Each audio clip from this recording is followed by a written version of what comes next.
Hello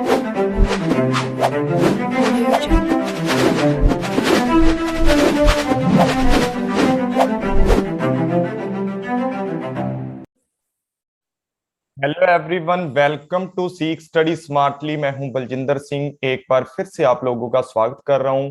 dear friends, जैसा भी आपको पता है कि अभी हमारा पेपर 2 कॉमर्स और मैनेजमेंट को स्टार्ट करने वाले हैं, जिसके अंदर आपको बिल्कुल जीरो लेवल से मैं सारे का सारा करवाने वाला हूं। कल टॉपिक आप लोगों को पता है डिस्कस कर चुके हैं, तो देख लेते हैं 1-2 मिनट वेट करके सब लोगों का, कौन कौन ज्वाइन करना चाहता है। तो अपूर्वा, आप कैसे हो?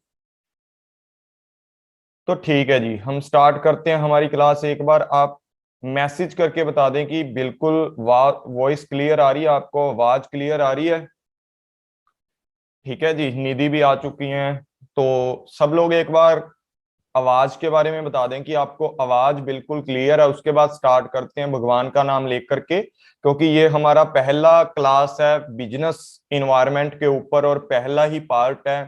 हिंदी और इंग्लिश दोनों के अंदर डिस्कस करेंगे, ज्यादा हिंदी के अंदर डिस्कस करने वाले हैं हम लोग। ठीक है जी, ऑडियो क्लियर है एकदम। निधि जी, आपको भी क्लियर आ रही है वॉइस? उसके बाद स्टार्ट करते हैं। अभी बस 1-2 मिनट और वेट कर लेते हैं, अगर किसी ने आना है तो आ जाएगा, नहीं तो हमारी क्लास स्टार्ट करने वाले हैं। और डियर फ्रेंड्स, ये वाली क्लासेज आपको लाइव मिलने वाली हैं, आप लाइव इनको ज्वाइन कर सकते हो। उसके बाद आपको ये यूट्यूब पर तभी दिखेंगी जब अनलिस्टेड होंगी, तभी आपको दिखेंगी जब आपको, वैसे 20 तक लगा सकते हो आप क्लासेज, 20 अगस्त तक, लेकिन आपको तभी दिखेंगी अगर आप पेड क्लासेस वगैरह ज्वाइन करोगे बाद में। वो बाद की बातें हैं, 20 तक इंजॉय करो आप लोग। 20 तक आपको बिल्कुल शांति से मिलेगा सब कुछ। और मैं चाहता हूं कि जितनी भी यूनिट स्टार्ट करूं, सबकी एक एक दो दो क्लासेस आपको इनवाइट करूं। तो आज बेसिक सा फंडा है, आपको पता है। आप लोगों ने, जिनके पास सिलेबस नहीं है वो सिलेबस निकलवा लेना, क्योंकि सिलेबस बहुत ही इंपॉर्टेंट होता है जब भी आप किसी भी चीज की तैयारी करते हो, चाहे वो यूपीएससी है, ठीक है, कोई भी है। यूपीएससी के अलावा भी जितने भी सब्जेक्ट हैं आपको उनका भी सिलेबस चाहिए होता है। तो यूजीसी नेट भी बहुत अपने आप में एक अच्छा मतलब इजिबिलिटी टेस्ट माना माना जाता है इसको, कि आने वाले टाइम में आप पीएचडी के लिए एलिजिबल हो जाते हो। तो सिलेबस अपना लेकर के बैठा करो, साथ में जो चीजों में आपको कमी लगती है उनको नोट करते रहा करो। और दूसरी बात यह है कि, और मैंने पहले ऑलरेडी आपके लिए ना स्ट्रेटजी की वीडियो डाल रखी है, 80 दिन वाली और 30 दिन वाली, दोनों स्ट्रेटजी हैं, आप उनको देखते रहना। ठीक है जी, आप वो वाली सारी की सारी आप देखते रहना। उसके बाद ये क्लासेज को स्टार्ट करना। ये वाली आज वाली वीडियो देख लो, इससे पहले जो भी आपने स्टार्ट करना है उन वीडियो को जरूर देखना है। स्ट्रेटजी 80 दिन वाली या 30 दिन वाली, जो भी आपके पसंद है उसको आप चूज कर सकते हो। तो स्टार्ट करते हैं ज्यादा टाइम ना लगाते हुए। उससे पहले आपको एक बात और बता देता हूँ, 15 मई से हमारा क्या चल रहा है, पेपर 1 का बैच चल रहा है। और पेपर 1 के अंदर मैंने काफी कुछ कवर करवा दिया है, जैसे कि टीचिंग हो गया, रिसर्च हो गया, साथ में आज आरसी भी हमारा कंप्लीट हो गया है। और अभी हमारा चलने वाला है कम्युनिकेशन। कम्युनिकेशन के बाद मैथ की क्लासेस होंगी, डीआई की होंगी, ठीक है। उसके बाद आईसीटी होगा, आईसीटी के बाद आपको पता है पीपल डेवलपमेंट इन्वायरमेंट आएगा। और इंडियन लॉजिक वगैरह, जो भी लॉजिकल रीजनिंग है, सारे हम धीरे धीरे कंप्लीट कर देंगे। ये दिसंबर तक का आपका कोर्स कंप्लीट हो जाएगा। अगर अभी भी आप लेते हो तो आपको वीडियो रिकॉर्डिंग मिल जाएंगी सारी की सारी क्लासेस। और दूसरी बात है कि आपको बिल्कुल ही डीप करवाता हूं मैं, हर चीज को एक डिटेल में पढ़ाता हूं, ताकि आपको ज्यादा से ज्यादा बेनिफिट हो सके और आप कंसेप्ट समझ सको। क्योंकि आपको पता है जो हमारा एग्जाम आता है यूजीसी नेट का, उसके अंदर कंसेप्ट होते हैं, टिप्स एंड ट्रिक्स। अभी 10 मिनट पहले मैंने रिसर्च एथिक्स के ऊपर एक वीडियो डाली है, जिसकी ट्रिक है हाँ, चीर और क्लियर सोच। ठीक है, ये ट्रिक है उसकी, पूरे के पूरे प्रिंसिपल को याद करने के लिए। तो आप, ये जो वीडियो मैंने डाली है बहुत ही इंपॉर्टेंट है, 3 दिन मैंने ट्रिक्स लगाने के अंदर ही बना दी हैं। तो ट्रिक्स हैं, जो अच्छी ट्रिक्स हैं वो टाइम लेती हैं। तो आप इस चीज को देख लेना जा करके। ठीक है जी, इस चीज को आप देख लेना। मैंने आपको ट्रिक्स तो बता दी, जैसे एच से ऑनेस्टी आएगा, ए से काउंटेबिलिटी आएगा, एन से नॉन डिस्क्रिमिनेशन आएगा, ठीक है, सी से आगे केयरफुल आएगा, ठीक है, आई से आगे अलग अलग इसी तरीके से इंटीग्रिटी है। तो वो मैंने करवाई है, वो आप जरूर देखना। अब हम क्लास को स्टार्ट करते हैं क्योंकि बच्चे आने स्टार्ट हो गए हैं। और डियर फ्रेंड्स, जो भी आज क्लास में आया ना, प्लीज यार 9 बजे आ जाया करो। मैं दूसरे टीचरों की तरह या किसी मतलब मैं पंचुएट हूँ, जो भी है अपना 9 बजे दिया टाइम तो 9 बजे आ जाया करो, ठीक है, बीच में गैप वगैरह मत दिया करो। जितना टाइम आपसे मिलता है तो आ जाया करो, बस 9 बजे आ जाया करो। खाना पीना खा के मम्मी को बोल दिया करो कि खाना पीना डाल दो, पहले खा पी के 9 बजे रेडी हो जाया करो, क्योंकि पहले दिन वाली क्लास है। थोड़ी रूल रेगुलेशन आपको बता देता हूँ, पिछली क्लास के अंदर भी मैंने आपको सिर्फ सिलेबस बताया था। दूसरी बात यह है कि भाई मैं आपको जो चीजें जीरो लेवल की है ना वो भी पढ़ाऊंगा, लेकिन वो थोड़ा जल्दी जल्दी पढ़ाऊंगा। जो चीजें ट्रिक्स वाली होंगी, ट्रिकी होंगी, जिनसे क्वेश्चन आपको सॉल्व करना आ सकता है, मतलब टिप्स के साथ ट्रिक्स के साथ, वो टिप्स एंड ट्रिक्स बताऊंगा आपको, ठीक है। वन लाइनर आपको पता लग जाएगा क्या होते हैं वन लाइनर आगे। और सुपर स्ट्रेटजी मैंने बता ही दिया कि यार जो मैंने अपने जीआरएफ नेट जीआरएफ के लिए ली थी वो मैंने 80 डेज वाली और साथ में 30 डेज वाली मैंने डाल ही रखी है। आप उनको जाकर देखो, 30 दिन में भी पॉसिबल है अगर आप दिन रात एक करते हो, ठीक है। 30 दिन को अगर अगर दिन में अगर 10 घंटे भी पढ़ते हो ना, अगर 20 घंटे कर दोगे, ठीक है, 4 घंटे खाना पीना खाया, ठीक है, या 15 घंटे भी कर दोगे ना, तो आपका नेट जीआरएफ क्लियर हो जाएगा। पर उसके लिए थोड़ी मेहनत करनी पड़ती है। तो स्टार्ट करते हैं हमारी क्लास को।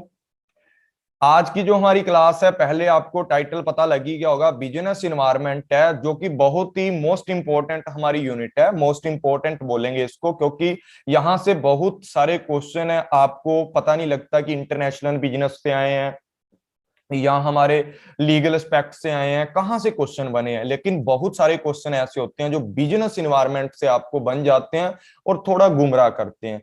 तो ये हमारा देख लो यूट्यूब चैनल है, इस तरीके का लोगो लगा होगा, यूट्यूब चैनल सीख स्टडी स्मार्टली। वहां पर ये क्लासेस आपको बहुत ही इजीली मिल जाएंगी जो फ्री वाली होती हैं। ये टेलीग्राम चैनल है, डिस्क्रिप्शन में आपको किसी भी वीडियो के देखोगे लिंक मिल जाएगा, इस नाम को सर्च करोगे तो भी मिल जाएगा। ये मेरा व्हाट्सएप नंबर है। अगर पहले दिन आप ज्वाइन किए हो, अगर कोई भी आपको डाउट है, कुछ भी पूछना है, ए टू जेड इंफॉर्मेशन आपको paper 1 paper 2 commerce and management की मेरे से आप कोई भी कंसल्टिंग कर सकते हो।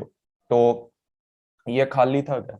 चलो ठीक है, स्टार्ट करते हैं बिजनेस इन्वायरमेंट से। बिजनेस इन्वायरमेंट होता क्या है?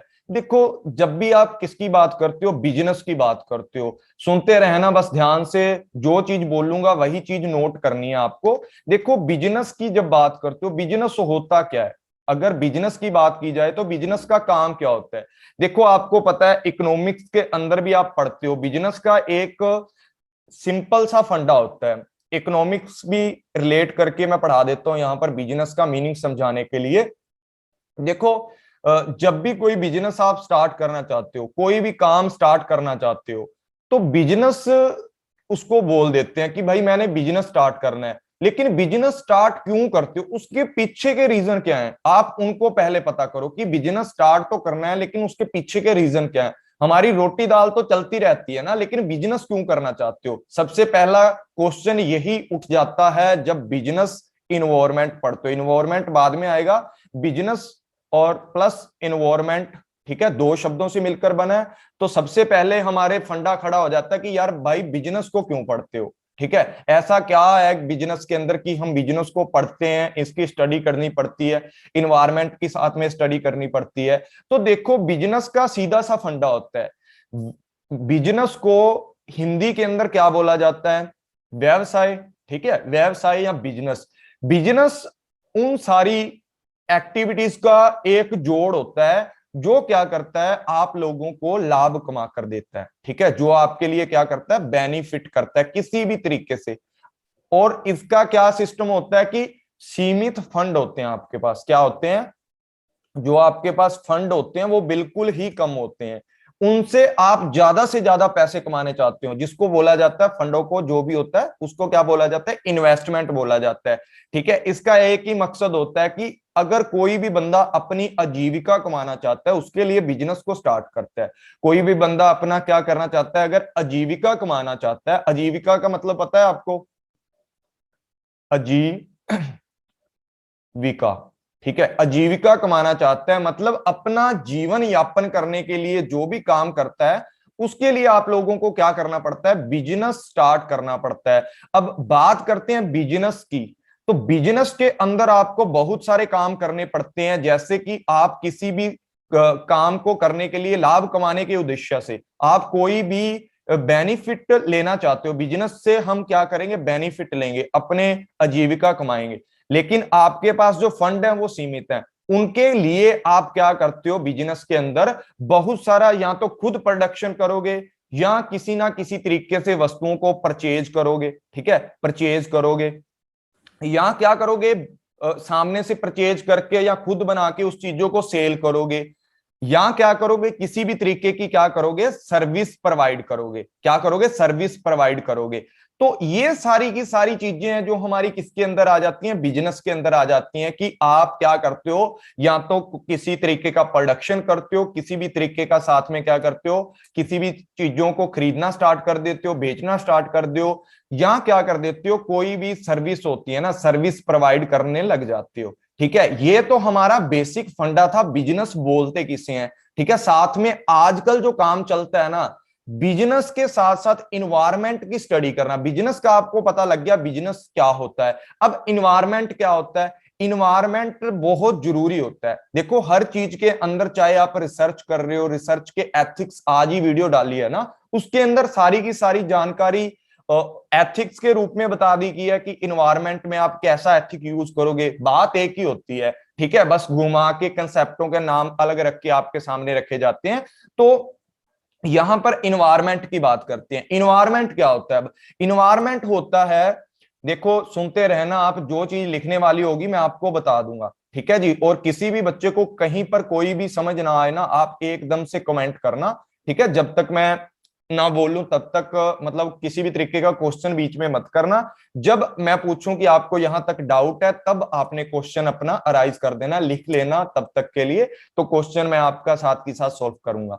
देखो उसके बाद क्या होता है, उसके बाद बात करते हैं किसकी, इन्वायरमेंट की। इन्वायरमेंट क्या होता है, देखो जहां बिजनेस करोगे, अरे बिजनेस किसी जगह पे तो करोगे ना, उस जगह के आसपास के एरिया को जहां आप बिजनेस कर रहे हो, जैसे मान लो ये मेरी सिटी है, ठीक है, ये पूरी की पूरी मेरी सिटी है। इस पूरी सिटी में मैंने यहां पर अपनी एक छोटी सी शॉप लगा ली, या मैं छोटा सा अपना बिजनेस स्टार्ट कर लिया। तो किसी भी तरीके से जो बिजनेस स्टार्ट करूंगा इसके अंदर, तो बिजनेस स्टार्ट करने के बाद जो आसपास का ये इन्वायरमेंट है, इसके ऊपर या तो मेरा इंपैक्ट जाएगा या उनका मेरे ऊपर इंपैक्ट आएगा। जो आसपास होता है, बिजनेस की जो सराउंडिंग होती है ना, उसको बोला जाता है इन्वायरमेंट। अब बिजनेस इन्वायरमेंट क्यों पढ़ते हैं, मे भी आपको बिजनेस और इन्वायरमेंट का दोनों का पता लग गया होगा। अब मैं आपको अच्छे से समझा देता हूं कि बिजनेस इन्वायरमेंट क्या होता है। बिजनेस इन्वायरमेंट रेफर्स, ठीक है, किस तरीके से आपको रेफर करके बताएगा, संदर्भित करता है किस चीज को, टू दोज एस्पेक्ट्स, ऐसे सारे के सारे एस्पेक्ट होते हैं। एस्पेक्ट मतलब ऐसे पहलू, ठीक है, ऐसे पहलू आपको बताएगा बिजनेस के अंदर क्या होते हैं, उन अवधारणाओं को शामिल किया जाता है। एस्पेक्ट को क्या बोला जा सकता है, अवधारणा। ठीक है, उन अवधारणाओं को बताता है of the surrounding of the business. ठीक है, of the surrounding of the business, industry enterprise, जहां पर आपने अपना बिजनेस, जहां इंडस्ट्री लगाई है, इंटरप्राइज आपने अपना लगाया, उसके सराउंडिंग का जो इन्वायरमेंट है, उसके आसपास की जो अवधारणाएं हैं, वो सारी की सारी क्या करती हैं, बिजनेस की फंक्शनिंग को इन्फ्लुएंस करती हैं। मैंने पहले ही बता दिया है कि जिस एनवायरनमेंट में आप रहोगे या जिस एनवायरनमेंट में रहना चाहते हो, या जिसमें, मैंने पहले ही आपको बताया था यहां पर कि जिस एनवायरनमेंट में आप क्या कर रहे हो, बिजनेस कर रहे हो। ठीक है, जिस एनवायरनमेंट में आप क्या करोगे, बिजनेस करोगे। यहां मान लो, ठीक है, यहां मैंने बिजनेस किया, आसपास का जितना भी एरिया है, जितने भी आप फंक्शन करोगे उसके अकॉर्डिंग करोगे। क्योंकि क्यों करोगे ऐसा, उसके अकॉर्डिंग क्यों करोगे फंक्शन? क्योंकि भाई हम लोगों ने माल भी तो इनको बेचना है ना। अगर हम लोगों ने कोई प्रोडक्शन बनाना है तो हेल्प भी इन लोगों से लेनी पड़ेगी। यहाँ के लोगों को, लोकल लोगों को मजदूरी देंगे, मजदूरी पर रखेंगे, या क्या करेंगे, इनको माल बेचेंगे, इनको सेल करेंगे। सेल करेंगे तो भाई इन आसपास के लोगों को ध्यान में रखना पड़ेगा। तो तभी बोला जाता है कि जितना भी इंटरप्राइज है आपके, या जितनी इंडस्ट्री है, बिजनेस लगाया आपने, वो सारा इन्फ्लुएंस करता है फंक्शनिंग को ऑफ द बिजनेस। बिजनेस की फंक्शनिंग को क्या करता है, एकदम से मतलब इफेक्ट करता है। And the elements that are around the business have a direct and indirect impact. और आप जो भी आपका इन्वायरमेंट है आसपास का, वो आपके बिजनेस को या तो डायरेक्टली इंपैक्ट करेगा या इनडायरेक्टली। जैसे मान लो आपने ये बिजनेस बनाया, इस बिजनेस के अंदर आपने आसपास के लोगों को मजदूरी पे रखना था, ठीक है जी, और इन लोगों ने यूनियन बना ली कि भाई नई कंपनी खुली है, नया बिजनेस स्टार्ट किया लाला जी ने, ठीक है, हम लोगों ने ना आजकल जो मजदूरी चल रही है, जैसे 700 रुपयों से कम नहीं लेना भाई, ठीक है। अगर वो बंदा बोलेगा ना 500, तो हम बोलेंगे कि 500 में तो काम नहीं होने वाला भाई, आपने अगर लेना है तो 650 दे दो हमें और बात खत्म करो, ठीक है। इस तरीके से जो अपनी बार्गेनिंग करके बिजनेस की फंक्शनिंग पर, बिजनेस के अंदर काम किए जाते हैं, बहुत तरीके का प्रोडक्शन किया जाता है, मजदूरों की जरूरत पड़ती है, तो इस तरीके क्या होता है, वो फंक्शनिंग को क्या करता है, इन्फ्लुएंस करता है। ये तो था डायरेक्ट वाला, ठीक है, ये तो था डायरेक्ट वाला। इनडायरेक्ट वाला क्या हो सकता है, जैसे कोई बिजनेस स्टार्ट किया, लोगों ने राय बना ली कि भाई हम लोगों ने ना इनका 1% भी माल नहीं खरीदना, हम लोगों ने यहाँ पर जो भी हो रहा है ना, जो बिजनेस हो रहा है, ये बंदा बहुत पोल्यूशन कर रहा है यहाँ पर, अगर इसका माल ना खरीदा, इसके लिए रिपोर्ट कर दो जाकर के, ठीक है। और उसके अंदर मतलब रिपोर्ट के अंदर क्या है, पुलिस काम करेगी आकर के, वो थोड़ी बताएगी इस बंदे ने आपकी रिपोर्ट की है, वो बोलेगी सारी सोसाइटी ने की है।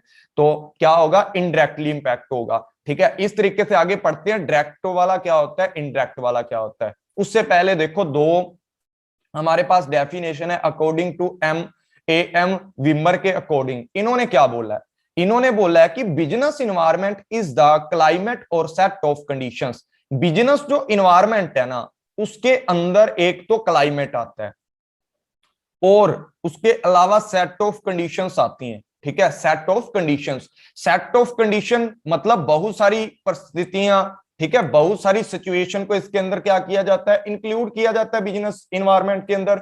जैसा कि सबसे पहले इकोनॉमिक की बात की जाती है, सोशल की बात की जाती है, पॉलिटिकल की बात की जाती है, और इंस्टीट्यूशनल की बात की जाती है। आर्थिक के अंदर क्या क्या चीजें आती हैं, इकोनॉमिक्स के अंदर, ठीक है, बहुत सारा व्यापारिक चक्कर आते हैं, बहुत सारी मॉनेटरी पॉलिसी आती है, वो आगे आने वाले हर मतलब हमारे सिलेबस के अंदर ना ये सारी चीजें खोल कर दे रखी हैं, जैसा कि इकोनॉमिक, सोशल, पॉलिटिकल, इनको मतलब खोल खोल के दे रखा है, बिजनेस को बड़ा कर रखा है, मतलब इनका एक एक चैप्टर हमें अलग से पढ़ना पड़ेगा। In which business operation are conducting, इन्होंने एक बहुत ही अच्छी सी डेफिनेशन दी है एम विमर ने।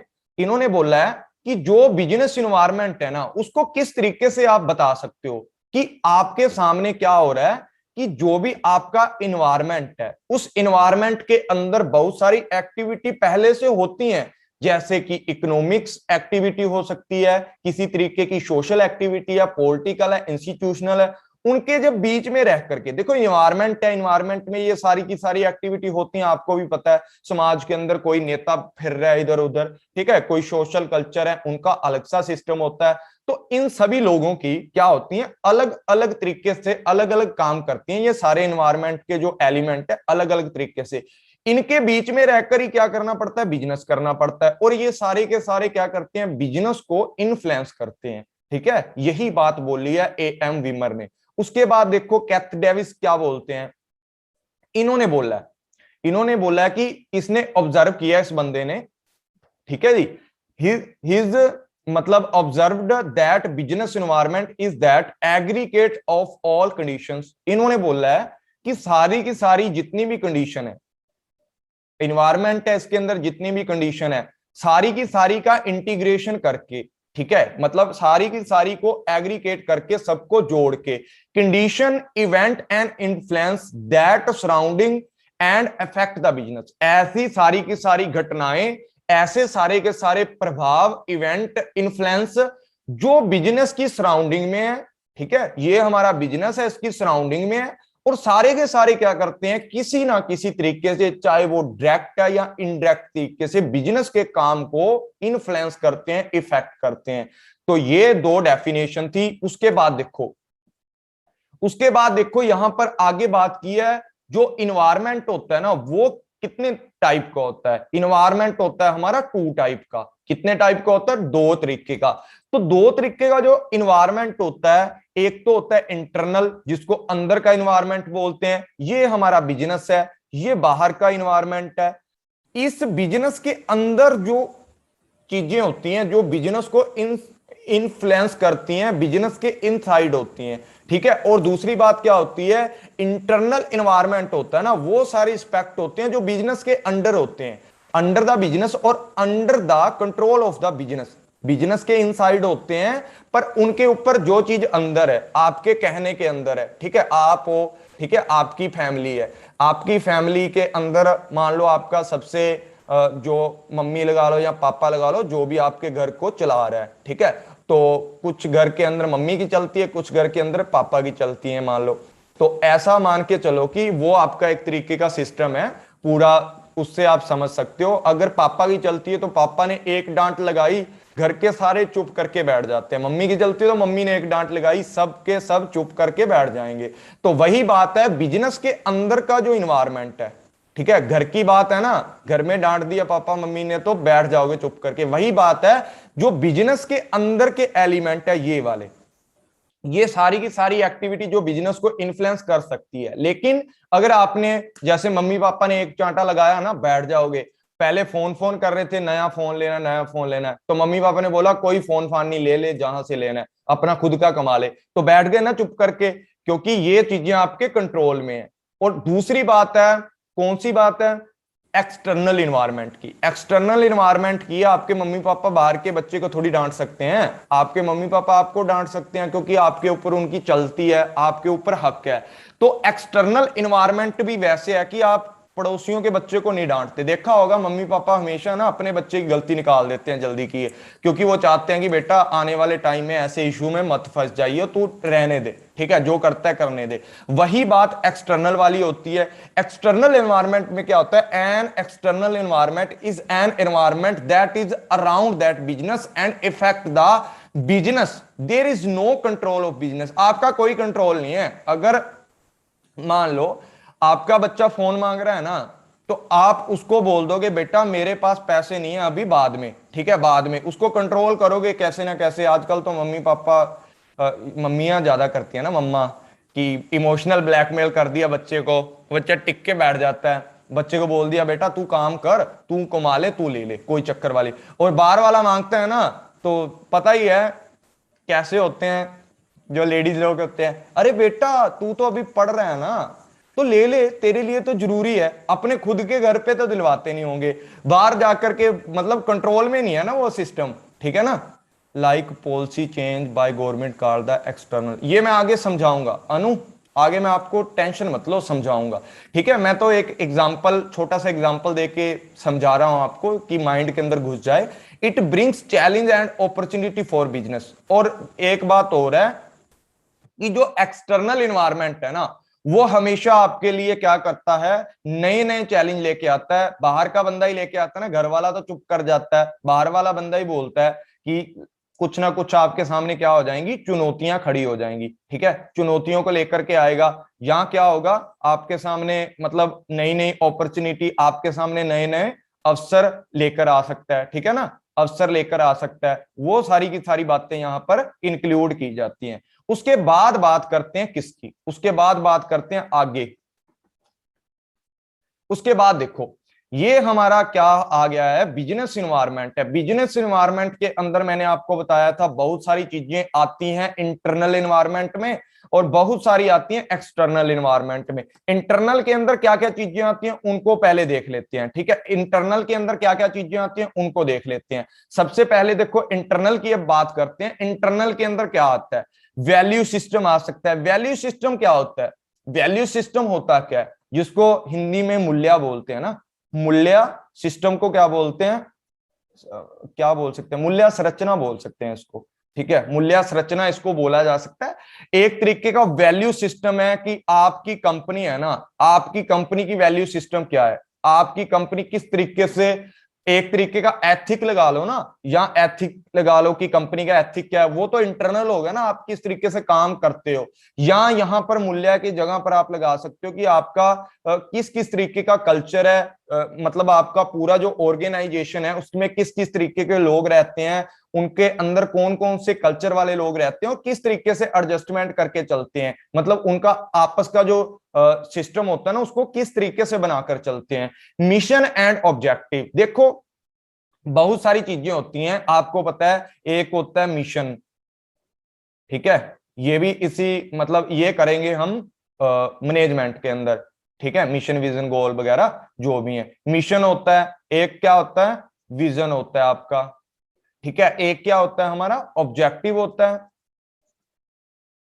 कुछ टारगेट होते हैं, कुछ गोल्स होते हैं, ठीक है, और कुछ पर्पस वगैरह, वो अलग अलग तरीके से हैं, ये सारे कंपनी के अंदर वाले होते हैं।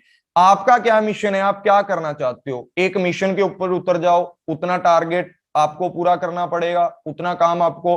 विजन क्या है, आने वाले टाइम में आपकी सोच क्या है अपनी कंपनी के लिए, वो सारा का सारा मतलब सिस्टम हमारा किसके अंदर आता है, इंटरनल इन्वायरमेंट के अंदर आता है। ऑब्जेक्टिव क्या है आपके, आप ऐसा क्यों कर रहे हो, वहां अगर नया बिजनेस स्टार्ट करना है तो आपके ऑब्जेक्टिव क्या हैं, आप कंपनी क्यों खोलना चाहते हो, अपना बिजनेस स्टार्ट करना ही क्यों चाहते हो, उसके बारे में बताओ पहले, ठीक है, वो सारी बातें यहां पर इंक्लूड की जाती हैं। उसके बाद ऑर्गेनाइजेशनल का स्ट्रक्चर क्या है, ऑर्गेनाइजेशन है आपका, ऑर्गेनाइजेशन का क्या स्ट्रक्चर है, किस तरीके से कौन किसका सबॉर्डिनेट है। मान लो जब भी आपको पता है ना, कोई भी आप काम करते हो, कंपनी स्टार्ट कर रही है आपने, तो कंपनी के अंदर अगर स्टार्ट किए तो काम भी तो करने पड़ेंगे भाई, ऐसा थोड़ी है कि फ्री बैठे रहोगे। तो ये मान लो कंपनी है, कंपनी के अंदर आपने सबसे पहले एक ऑर्गेनाइजेशन सेट किया होगा, ऑर्गेनाइजेशन सेट किया होगा तो इस ऑर्गेनाइजेशन के अंदर आप क्या करोगे, लोगों को काम पे रखोगे, ठीक है, जिसको क्या बोला जाता है, HR बोला जाता है, ह्यूमन रिसोर्स, ठीक है, ये भी अपना एक मतलब दोनों में आता है ना, मैनेजमेंट और उसमें ह्यूमन रिसोर्स मैनेजमेंट, इसको भी अच्छे से पढ़ेंगे। तो ह्यूमन को रखा है तो उसको किस तरीके से रखना है वो भी देखोगे, कौन सा बंदा किसके नीचे काम करेगा, कौन किसका सबॉर्डिनेट है, ठीक है, कौन किसका सुपीरियर है, वो सारी बातें ऑर्गेनाइजेशन स्ट्रक्चर के अंदर आती हैं। उसके बाद कॉर्पोरेट कल्चर क्या है, आपका जो किस तरीके से आपकी कल्चर वैल्यू नॉर्म्स वगैरह वो सारी चीजें इसके अंदर आ जाती हैं। उसके बाद क्वालिटी ऑफ ह्यूमन रिसोर्स, आपके जितने भी ह्यूमन रिसोर्स हैं, HRM जो आप रखने वाले हो, उनकी क्या ग्रेजुएशन है, क्या वो कितना पढ़े हैं, उनको कितना टेक्नोलॉजी का ज्ञान है, वो सारी की सारी जो बातें हैं वो इंटरनल इन्वायरमेंट में आती है। अगर मान लो ये सारी की सारी चीजें आपको पता है किस तरीके से इफेक्ट करती हैं, वैल्यू सिस्टम आपका अच्छा है, हर बंदे के लिए आपका वैल्यू सिस्टम अच्छा है, चाहे वो किसी भी जेंडर का है, ठीक है, चाहे वो किसी भी जेंडर का है, चाहे उसकी कोई भी जाति है, ठीक है, कोई भी रेस है उसकी, ठीक है, तो उस चीज पे मत जाओ, आप देखो कि आपका मिशन क्या, आप क्या करना चाहते हो, कितना भलाई के काम करना चाहते हो, स्ट्रक्चर देखो कौन किसके नीचे काम कर रहा है। तो वहां पर देखा जाता है कि जो आपका कल्चर है ना उसके अंदर क्या क्या नॉर्म्स वगैरह सेट हैं, क्या स्टैंडर्ड सेट हैं, कि आप जेंडर को मतलब डिस्क्रिमिनेशन तो नहीं कर रहे हो, ठीक है, तो इक्वल रख रहे हो या नहीं रख रहे हो, सोसाइटी के लिए क्या काम कर रहे हो, आपके गोल मिशन क्या है उसके लिए, वो सारी बातें हमारे बिजनेस इन्वायरमेंट को क्या करती हैं, इन्फ्लुएंस करती हैं। अगर आपके वही बात है ना, क्वालिटी ऑफ ह्यूमन रिसोर्स, अगर आपके जो लोग हैं अच्छा काम कर रहे हैं, अच्छी स्किल्स वाले लोग हैं, अच्छी स्किल है इनके पास, तो आपका प्रोडक्ट है अच्छा निकलेगा, अच्छा प्रोडक्ट निकलेगा तो आगे जाके कस्टमर को अच्छे से सेल कर पाएंगे। जो आपके एडवर्टाइजमेंट वाले बंदे हैं या सेल मैनेजमेंट वाले हैं वो अच्छा काम करेंगे, ज्यादा माल बेचेंगे, आपकी कंपनी है वो ज्यादा प्रॉफिट कमाएगी, ज्यादा प्रॉफिट कमाएगी तो आप लोग भलाई के काम भी करोगे, इसी तरीके मतलब आसपास में इन्वायरमेंट अच्छा रखोगे। वो सारी की सारी बातें हैं, ये सारी की सारी है जो अलग अलग तरीके से क्या करती हैं, इंपैक्ट करती हैं। उसके बाद लेबर यूनियन क्या आपकी, मतलब कुछ एकता है भी या नहीं है, जो भी आप काम कर रहे हो उसके लिए, मतलब आपके पास कोई सिस्टम है कि अगर आपका कोई भी बंदा है आप कंपनी के अंदर काम करने लग गए। कंपनी के अंदर काम करने के बाद क्या हुआ कि कंपनी के अंदर एक लेबर सिस्टम भी होता है, लेबर यूनियन भी होती है। जितने भी लोग हैं, आपने देखा होगा कि अगर जो मालिक होता है उसका, कंपनी का, अगर वो कोई भी किसी भी तरीके का मान लो किसी की सैलरी नहीं दे रहा या कुछ धक्का कर रहा है किसी के साथ, तो लेबर यूनियन है भी या नहीं है इंटरनल के अंदर। ऐसा ना हो कि सारे के सारे जो अपने गुलाम बने पड़े हो मालिक के, तो ऐसा नहीं होना चाहिए। सारा का सारा एक लेबर यूनियन भी आपकी होनी चाहिए। उसके बाद फिजिकल रिसोर्स कौन कौन से आपके, फिजिकल रिसोर्स कौन कौन से हो सकते हैं? फिजिकल रिसोर्स जैसे आपका फर्नीचर हो गया, मशीन होगी, ठीक है, वो आगे पढ़ते हैं क्या क्या आते हैं, ठीक है, जो जिन चीजों को आप देख सकते हो, छू सकते हो। टेक्नोलॉजिकल वो होती हैं जो मतलब इनटेंजिबल होती हैं, जिसको देख नहीं सकते, लेकिन कंपनी के अंदर वो चीजें सारी यूज की जाती होती हैं, वो हो गया, ठीक है। और क्या आ सकता है इंटरनल में? आप बताओ एक आध पॉइंट, नहीं तो फिर मैं करवाता हूं आगे क्या क्या आ सकता है।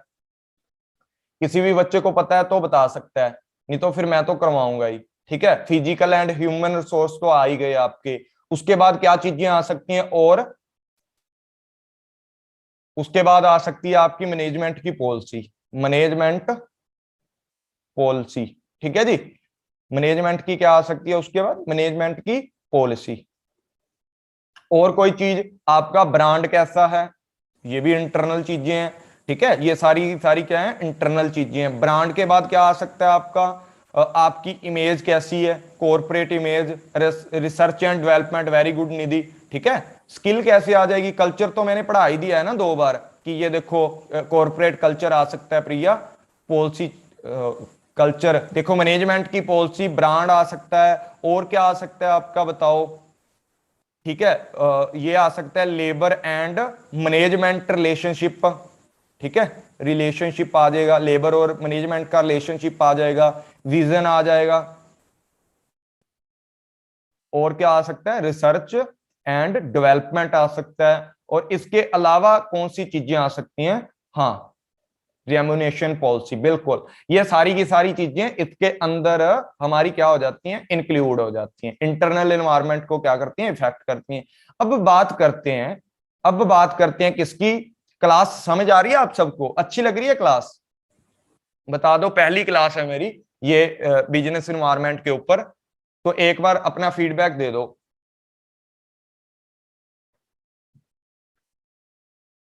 समझ आ रहा है? बिल्कुल प्रॉपर दिमाग में घुस रही हैं बातें?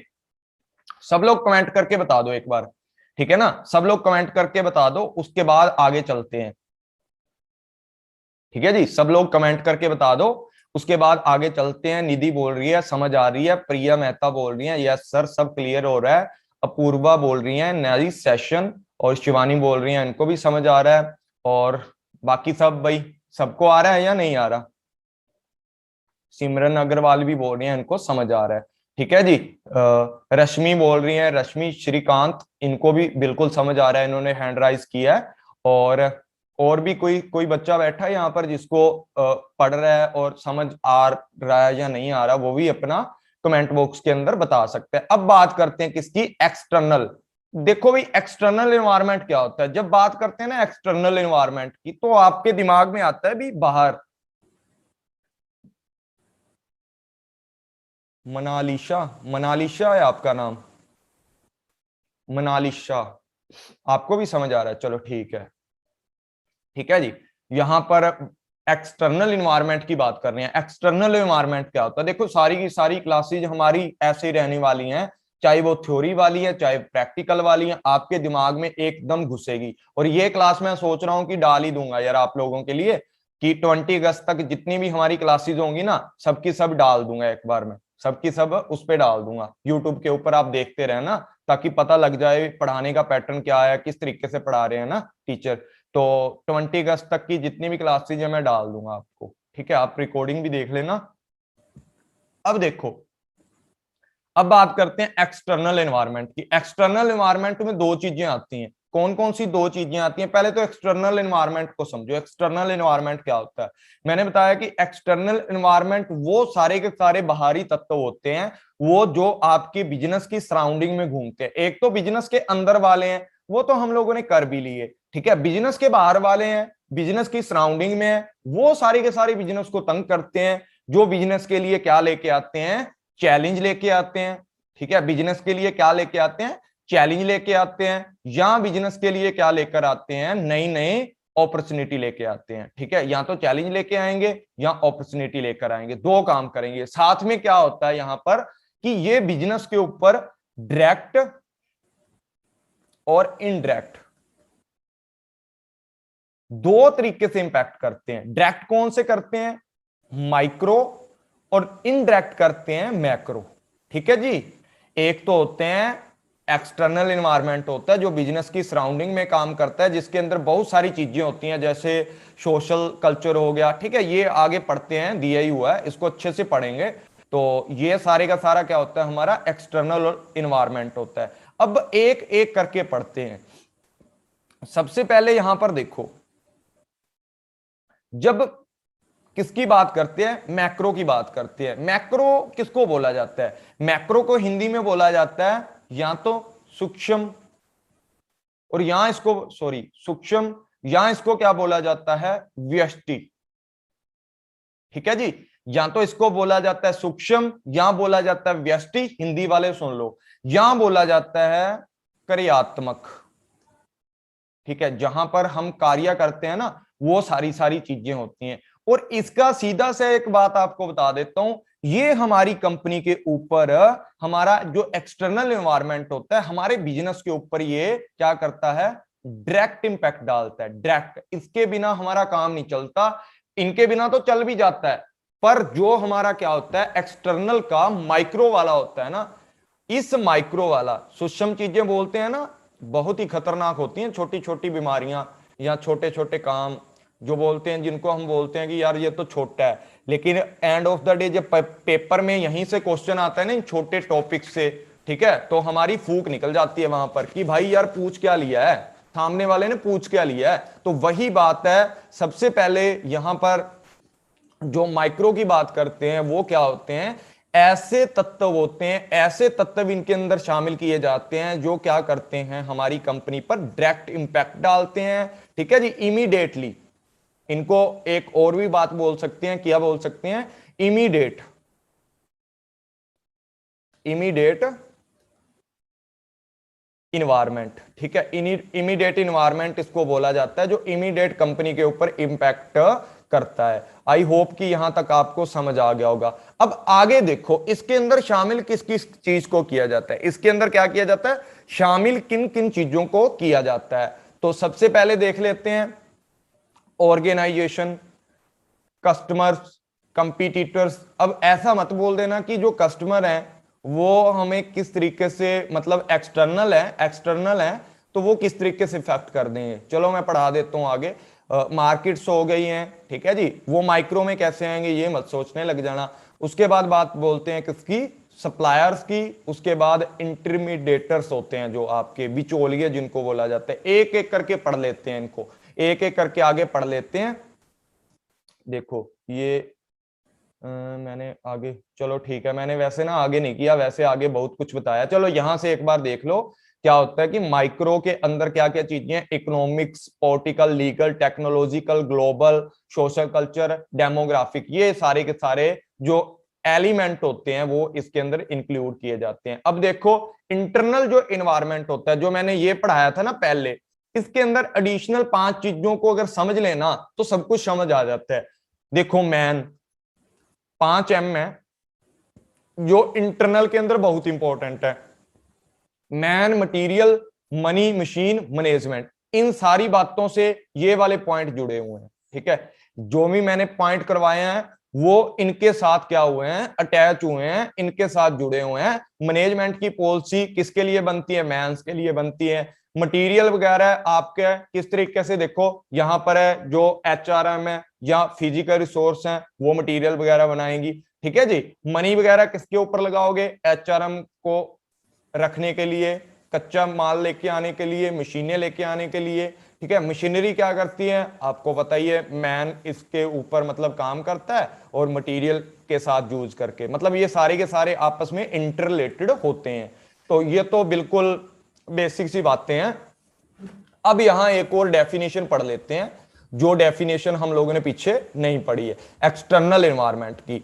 एक्सटर्नल विलियम गुल्लक बोल रहे हैं एक्सटर्नल एनवायरनमेंट के ऊपर, in the environment there are external factor consistently bring opportunity and threats. Opportunity देखो, दो चीजें नहीं सीखी है ना, अपॉर्चुनिटी तो मैंने बता दी थी, चैलेंज भी मैंने बता दिए थे, और यहां पर थ्रेट्स आ गया ना कि चैलेंज ही इनको बोला जाता है ना, तो कंपनी के लिए चैलेंज और अपॉर्चुनिटी लेकर के आती हैं। एक बार ना भी सब लोग इसी क्लास को, 1 मिनट रह गया, इसी क्लास को इसी लिंक से ज्वाइन कर लो, सब लोग इसी लिंक से ज्वाइन कर लो क्लास को, ठीक है जी। फिर आगे पढ़ते हैं इसी लिंक से। तो आप लोग अगर आपके फ्रेंड्स वगैरह हैं ना, अगर सब लोग अपने फ्रेंड्स वगैरह को भी इनवाइट कर लिया करो, ठीक है जी। डेली इसी 9 PM के ऊपर क्लास होगी, 9 से लेकर 11 बजे तक भी मैं पढ़ा दिया करूंगा। 9 PM से लेकर 11 PM के तक आपको पढ़ा दिया करूंगा। अगर आप पढ़ने के अंदर इंटरेस्टेड हो, अगर ज्वाइन करना चाहते हो क्लासेस वगैरह, तो 9 से लेकर 11 तक, 9, 10, 11 तक आपको पढ़ा दूंगा, 2-3 घंटे जितना भी मेरे से हुआ। और आपको इतना है कि जो मैं पढ़ाऊंगा ना उससे बाहर मतलब आपको पढ़ने की जरूरत नहीं पड़ेगी, जितना मैं पढ़ा दूंगा सफिशिएंट रहेगा, और आपके एग्जाम के अंदर आपको बहुत ही हेल्प होगी, ठीक है। इसके अंदर इंक्लूड किए जाते हैं सोशल, इकोनॉमिकल, ठीक है, टेक्नोलॉजिकल, पॉलिटिकल और कंडीशंस, ये सारी की सारी चीजें इंक्लूड की जाती हैं। अभी देखो मैंने पहले भी बताया और दोबारा फिर रिपीट कर देता हूँ, अगर कोई आपका फ्रेंड है, कोई पढ़ना चाहता है कॉमर्स की क्लासेस, तो उनको बुला लेना, ठीक है। 20 तक तो बुला ही सकते हो आप, अगर आना चाहता है कोई बंदा। उसके बाद एक्सटर्नल इन्वायरमेंट की बात करते हैं। एक्सटर्नल के अंदर क्या होती हैं, दो चीजें होती हैं, एक तो ऑपरेटिंग इन्वायरमेंट या माइक्रो, या इसको फंक्शनल इन्वायरमेंट भी बोला जाता है, फंक्शनल, और इसको क्या बोला जाता है, मैक्रो को या तो जर्नल बोला जाता है या बोला जाता है मैक्रो, ठीक है जी। जहां इसको जर्नल बोला जाता है, जहां बोला जाता है मैक्रो। अब पढ़ते हैं, ठीक है जी। ये मैंने यही चीज पढ़ाई है ना, जो वही चीज है ये, ठीक है। हिंदी वाले देख लेना, बाद में पीडीएफ्स भी आपको मिल जाएंगी इसकी। यहां पर बात करते हैं मैक्रो, पढ़ लिया आप लोगों ने, मतलब ये पढ़ा रहा था मैं, सॉरी, माइक्रो, ऑपरेटिंग इन्वायरमेंट, या इसको क्या बोला जाता है, फंक्शनल इन्वायरमेंट, ठीक है। तो देखो फिलिप कोटलर है, आपको पता ही है, फिलिप कोटलर के बारे में बताने की जरूरत नहीं है। इन्होंने बोला है the micro environment consist of factor in the company, जो क्या करता है, ग्रोइंग इमीडिएट इन्वायरमेंट, जो एक इमीडिएट इन्वायरमेंट को ग्रो करता है और इफेक्ट करता है हमारे बिजनेस की परफॉर्मेंस के ऊपर, of the business unit, business की यूनिट के ऊपर या बिजनेस की परफॉर्मेंस के ऊपर ये जो इन्वायरमेंट है बहुत ही ज्यादा इफेक्ट करता है, इमीडिएट इफेक्ट करता है, साथ ही साथ जिसको क्या बोला जाता है, डायरेक्ट, ठीक है। डायरेक्ट आपका क्या करेगा, इंपैक्ट करेगा। इसके अंदर क्या क्या इंक्लूड है, सप्लायर, कस्टमर, मार्केट, इंटरमीडिएटर्स हो गए हैं, ठीक है, कंपटीटर्स हैं, पब्लिक है। इसको एक एक करके अब समझ लेते हैं। देखो सप्लायर की बात करते हैं, किस तरीके से इंपैक्ट करता है आपका सप्लायर। सबसे पहले तो बात करते हैं रिलायबिलिटी की। देखो जब बात करते हैं किसकी, रिलायबिलिटी की, तो उसके अंदर किस तरीके से हमारा जो सप्लायर है वो किस तरीके से इंपैक्ट करता है। अगर मान लो आपका जो जो सप्लायर है वो क्या है, रिलायबल है, रिलायबल है, तो आपको क्या करना पड़ेगा, उस टाइम पर आपका बिजनेस बिल्कुल स्मूथ चल सकता है। उस टाइम पर आपको एक्स्ट्रा माल रखने की जरूरत नहीं पड़ेगी, एक्स्ट्रा माल रखने की जरूरत नहीं पड़ेगी, ना आपको इन्वेंट्री का खर्चा आएगा, उसकी मेंटेनेंस नहीं करनी पड़ेगी, ठीक है, ना आपको इंक्रीज है, जो आपकी कॉस्ट है ना वो इंक्रीज नहीं होगी, ठीक है। अगर आपका जो बिजनेस का जो आपका सप्लायर है, जो आपके साथ जुड़ा हुआ है, जो आपको माल देता है, सप्लायर कौन होते हैं भाई, जो कच्चा माल प्रोवाइड करते हैं आपको, वही बोलते हैं ना कच्चा माल देने वाला बंदा। अगर वो सप्लायर आपका विश्वसनीयता नहीं है, उसके अंदर लाइबिलिटी नहीं है, उस पर ट्रस्ट नहीं किया जा सकता कि ये बंदा तो कभी भी बदल सकता है। अगर आज इससे माल लिया ना मैंने 500 रुपये के हिसाब से, तो कल ये बंदा मुकर जाएगा, बोल देगा मैं आज तेरे को 700 लगाऊंगा मार्केट के रेट पे, अगर पहले का माल पड़ा तो भी। तो वही बात है, अगर आपका जो सप्लायर है वो रिलायबल है, ठीक है, वो इंपैक्ट डालता है आपके बिजनेस के ऊपर। अगर रिलायबल है तो आप कम माल रखोगे अपने बिजनेस के अंदर, उसी पैसे को ज्यादा और जगह पर इन्वेस्ट करके तो ज्यादा पैसा और प्रॉफिट कमा सकते हो। अगर वो बंदा रिलायबल नहीं है तो आपको हाई इन्वेंट्री रखनी पड़ेगी, हाई इन्वेंट्री के साथ आपकी कॉस्ट है वो भी इंक्रीज हो जाएगी। मल्टीपल सप्लायर की बात करते हैं, मल्टीपल सप्लायर की, it is very risky to depend on the single. वही बात है ना, एक बंदे पे डिपेंड रहोगे, वो बंदा आज तो 500 में है, कल 700 बोल देगा कि भाई रेट ज्यादा हो गया, लॉकडाउन है, मैं तो इतने में दूंगा, लेना है तो ले, तो हमारा तो बिजनेस साइकिल खत्म खड़ा हो जाएगा ना। जो बिजनेस के अंदर काम चल रहा है, ऑपरेशन चल रहे हैं, वो सारे के सारे रुक जाएंगे अगर कच्चा माल ना मिला कंपनी को। तो वही बात है, और फ्री की डबल हमें क्या हो जाएगा, लॉस हो जाएगा। जो हमारे वर्कर लोग हैं वो भी बैठ जाएंगे, फ्री की खाएंगे, फ्री की एक दिन की सैलरी लेके चले जाएंगे। और ऐसा मत समझना कि एक दिन अगला फ्री में रह गया। तो आपको पता है बड़े बड़े बिजनेस के अंदर 100 लोग काम करते हैं, अगर एक बंदे की 500 है, ठीक है, अगले का तो 50,000 चला गया ना एक दिन का फ्री का। तो वही बात यहां पर बताएगी है, रिलायबिलिटी होनी चाहिए। अगर आपका एक सप्लायर है तो पहले रिलायबिलिटी चेक करो, उसके बाद काम करो। उसके बाद मल्टीपल सप्लायर की बात करते हैं। भाई एक बंदे पे डिपेंड रहोगे ना, वो मतलब बोल सकता है कि यार भाई मेरे पे विश्वास करता है, और जो जिस पे विश्वास करते हो ना वही बंदा आपको लूटता है। तो वही बात है कि आप अलग अलग जगह पे जाया करो, सप्लायर कोई भी चीज लेनी है एक दो दुकान से, शॉप से पता करो, उसके बाद खरीदो, ठीक है। वही बात यहां पर बताई है कि आप अगर एक बंदे पर रहते हो तो आपको क्या हो जाएगा, ज्यादा जोखिम हो जाएगा, आपको ज्यादा रिस्क हो सकता है। लेकिन अगर मतलब आप अलग अलग लोगों पे डिपेंड रहते हो, ठीक है, अलग अलग लोगों पे डिपेंड रहते हो, तो आपका जो बिजनेस है वो स्मूथली चलेगा, ठीक है जी। आपका बिजनेस है स्मूथली चलेगा और आपका जो रिस्क है वो भी क्या हो जाएगा, रिड्यूस हो जाएगा। उसके बाद बात करते हैं आगे की, यहां बात करते हैं कस्टमर की। किसकी बात करते हैं, कस्टमर की। देखो कस्टमर हमारी कंपनी के लिए भगवान जैसा होता है, हमारे बिजनेस के लिए भगवान जैसा होता है। तो कस्टमर को क्या रखना चाहिए, एक तो आइडेंटिफाई करके रखना चाहिए, और टाइम टू टाइम जो जैसा कस्टमर चाहता है ना, वैसा टेस्ट, वैसी लाइकिंग, वैसी जो उनकी नीड है, उनको ध्यान में रख के हमारी कंपनी को काम करना चाहिए। बिजनेस ऑर्गेनाइजेशन को क्या करना चाहिए, टाइम टू टाइम आइडेंटिफाई करते रहना चाहिए कस्टमर की नीड्स क्या है, टेस्ट क्या है, लाइक क्या है, जो भी वो चाहते हैं वैसी चीजों के ऊपर रिसर्च, ठीक है, रिसर्च करनी चाहिए। उसके साथ साथ जो हमारा प्रोडक्ट है उसके अंदर डेवलपमेंट भी करनी चाहिए, ताकि उन कस्टमर की नीड को सेटिस्फाई किया जा सके और वो कस्टमर हमारी क्या करता रहे, हमारी कंपनी के साथ जुड़ा रहे और हमारी कंपनी से माल खरीदता रहे। यहां पर बहुत सारी और भी चीजें हो सकती हैं, कस्टमर अलग अलग तरीके के हो सकते हैं। पहले सुन लो कि कस्टमर मतलब कौन कौन सी चीजें हो सकती हैं जो इफेक्ट कर सकती हैं। जैसे कस्टमर का टेस्ट हो गया, ठीक है जी, कस्टमर का टेस्ट क्या है, ठीक है, उसकी किस तरीके की क्या है, मतलब उसकी इनकम क्या है,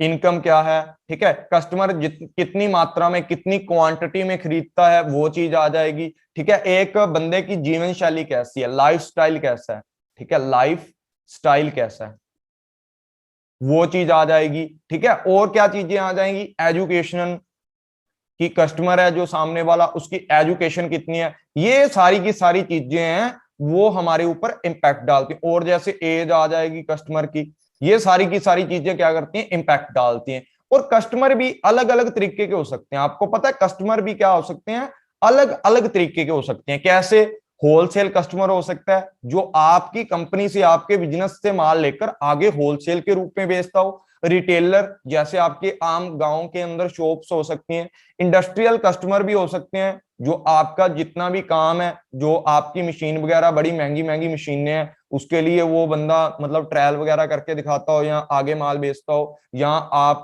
कोई भी बड़ी कंपनी के अंदर मशीनें बना रहे हो, आपकी बड़ी कंपनी है, मशीनें बना रहे हो, तो वो मशीन लेने कोई भी इंडस्ट्रियल पर्सन आ सकता है, उसको इंडस्ट्रियल कस्टमर बोला जाता है। गवर्नमेंट हो सकती है और इंस्टीट्यूशन हो सकते हैं कि जो माल आप बना रहे हो गवर्नमेंट सीधा आपसे खरीद के जनता के अंदर डिस्ट्रीब्यूट कर रही है, वो अलग मैटर है, ठीक है। गवर्नमेंट भी आपकी कस्टमर, फॉरेन कस्टमर हो सकते हैं।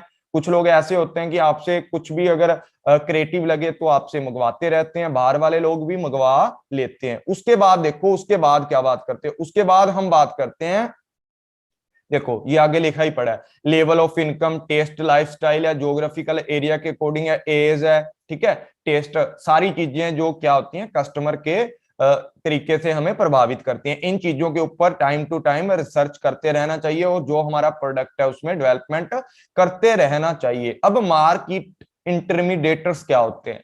मार्केट इंटरमीडिएटर्स क्या होते हैं? बहुत ही ज्यादा जरूरी होते हैं हमारी कंपनी के लिए। ये एक एजेंट के रूप में काम करते हैं, एजेंट के रूप में काम करते हैं और हमारी कंपनी की एक तरीके से रीढ़ की हड्डी होते हैं। क्यों? क्योंकि भाई जो ब्रोकर्स होते हैं, एजेंट होते हैं ना, वो ही आपके और आपकी कंपनी के बीच में फाइनल लिंक बनाते हैं, मतलब फाइनल कस्टमर तक आपको पहुंचाते हैं। आपकी कंपनी और फाइनल कस्टमर के बीच का जो गैप है ना, उसको क्या बोला जाता है? मार्केट इंटरमीडिएटर्स बोला जाता है। चाहे उसके अंदर मिडल पर्सन आ जाए, चाहे मार्केटिंग एजेंसी आ गई है, फाइनेंशियल इंटरमीडिएटर्स आ गए हैं, ठीक है, चाहे वो हमारा क्या आ गया है, फिजिकल इंटरमीडिएट्स आ गए हैं, ठीक है। वे सारी की सारी चीजें क्या होती हैं, हमें हमारे कस्टमर एंड यूजर तक, ठीक है, एंड यूजर तक हमें हमारा माल पहुंचाने में हेल्प करती हैं। मिडल मैन कौन कौन से हो सकते हैं? होलसेलर है, रिटेलर है, डिपार्टमेंटल स्टोर है, ये सारे इसके अंदर आ जाते हैं। मार्केटिंग एजेंसी कौन सी हो सकती है? मीडिया है, मार्केटिंग रिसर्च वाले हैं, ठीक है, कंसल्टिंग वाले हैं, जो आपकी कंपनी के लिए दूसरों को क्या करेंगे, आपकी कंपनी का सजेशन करेंगे, उनको कंसल्टेंसी दे करके उनको बताएंगे इनकी कंपनी का माल अच्छा है, क्योंकि आप लोगों ने उनकी जेब में थोड़ा डाला है, ठीक है, उनकी जेब को थोड़ा भारी किया है। फाइनेंशियल इंटरमीडिएटर्स हो सकते हैं, ठीक है, इसके अंदर इंश्योरेंस वाली कंपनी है, वो भी अपना सिस्टम बेचती हैं, आपको पता है, ठीक है। बैंकिंग हो सकती है इसके अंदर, जो कैपिटल मनी मार्केट है, ठीक है, ये दोनों आ सकती हैं। और भी बहुत सारी चीजें आ सकती हैं जो अपनी पॉलिसियां वगैरह बेच के कस्टमर के बीमे करती हैं या उनको अपनी ओर आकर्षित करती हैं। जैसे आपकी कोई कंपनी है, ठीक है, आपका यहाँ बैंक है, कोई भी बैंक के साथ लिंक रखते हो, आप भी तो इंटरमीडिएट्स के तरीके से काम करते हो ना। अपने दोस्तों को बोलते हो यार तू ही बीमा करवा दे, तेरी घरवाली का भी करवा दे, अच्छी स्कीम चली हुई है, करते हैं कि नहीं करते ऐसा, ठीक है। उसके बाद यहाँ पर फिजिकल इंटरमीडिएट्स हैं, जैसे ट्रांसपोर्ट है, आपके तक माल पहुंचाती है। जैसे आज ही मेरे को 2-3 पार्सल और मिले हैं, मतलब बर्थडे तो अभी 14 को है, पहले ही रेल बंधा दी है इन लोगों ने, इतने गिफ्ट कर रखे हैं, ठीक है। उसके बाद वेयर हाउस है, जहां पर माल रखा जाता है, ठीक है, कस्टमर तक पहुंचाने के लिए। ये सारी की सारी चीजें यहाँ पर इंक्लूड की जाती है। कंपीटिटर्स क्या होते हैं? देखो कंपीटिटर्स कौन होते हैं पहले ये समझो। कंपीटिटर वो होते हैं जो आपकी, या तो आपकी कंपनी है जो भी, ठीक है, या तो वैसा प्रोडक्ट बनाते होंगे।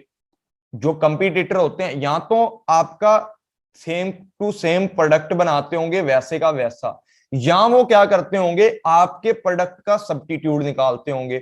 जैसे कई बार क्या होता है, आपकी कंपनी है ना, कंपनी है, कंपनी के मतलब जो भी प्रोडक्ट है 2 लोग खरीदते हैं आगे, ठीक है, ये अपना कंपटीटर है, मतलब ये ए बंदा है, ये आपकी कंपनी है, ये बी है, दोनों एक ही कंपनी से माल खरीद ले हैं, ये अपने तरीके से बेचता है, ये अपने तरीके से, लेकिन ए का ज्यादा माल बिकता है। ए और बी आपस में कंपटीटर हैं, ये आपस में सेल के लिए कंपीट कर रहे हैं एक दूसरे से। तो अकॉर्डिंग टू कंपटीटर पॉलिसी है, उनके अंदर चेंज होता रहता है। वो सारी की सारी चीजें आपको क्या कर देती हैं, आपके मतलब इफेक्ट डालती हैं। जो कंपटीटर पॉलिसीज होती हैं या और भी बहुत सारी चीजें हैं जो आपके किसके ऊपर इंपैक्ट डालती हैं, आपके बिजनेस के ऊपर इंपैक्ट डालती हैं। ये इंटरनल बिजनेस के अंदर होती हैं, ठीक है, ये इंटरनल बिजनेस के अंदर होती हैं जो ज्यादा इंपैक्ट डालती हैं, और एक्सटर्नल भी हो सकती हैं, क्योंकि कंपटीटर हमारे क्या होते हैं, एक्सटर्नल होते हैं। लेकिन जो पॉलिसियां बनाते हैं हम कंपटीटर के लिए,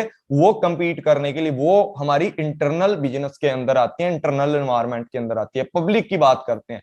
अब पब्लिक क्या है, जिसको क्या बोला जाता है, जन समूह, ठीक है, मतलब जनता का समूह, ऐसा लगा लो, जनता का समूह, पब्लिक उसको बोला जाता है, जनता का समूह। अब पब्लिक किस तरीके से इंपैक्ट करती है? देखो मीडिया पब्लिक हो सकती है, एक हो सकती है लोकल पब्लिक। लोकल पब्लिक को समझते हैं पहले। लोकल पब्लिक कौन सी होती है? जो आपके आसपास, बिल्कुल कंपनी के आसपास है, बिल्कुल कंपनी, जैसे ये कंपनी है, कंपनी के आसपास यहां घर है किसी का, यहां घर है किसी का, यहां घर है, ठीक है, यहां घर है किसी का, ठीक है, ये सारे लोगों के अपने अपने घर बसे हुए हैं। अब क्या है कि कंपनियां ना बहुत ज्यादा पोल्यूशन करती है, ठीक है, इन्होंने ना तो अच्छी चिमनी लगाई, ना ही साथ में वो एयर जो वो करता है ना, एयर को साफ करके भेजता है बाहर, ना वो लगाया। ठीक है, मतलब जो भी ये पोल्यूशन छोड़े जा रहे हैं ना, उससे ज्यादा बीमारियां फैल रही हैं। तो भाई लोकल पब्लिक है ना, एक दिन आगे गेट के आगे आके बैठ जाएगी, भाई या तो इसको बंद करो, या कंपनी को बंद करो, या ये जो चिमनी आपका पोल्यूशन कर रही है ना, या यहाँ पर ला करके कंट्रोलर इक्विपमेंट लगाओ, पोल्यूशन कंट्रोलर इक्विपमेंट लगाओ। हमारे तो भी बच्चे सांस लेने से दुखी हुए पड़े हैं।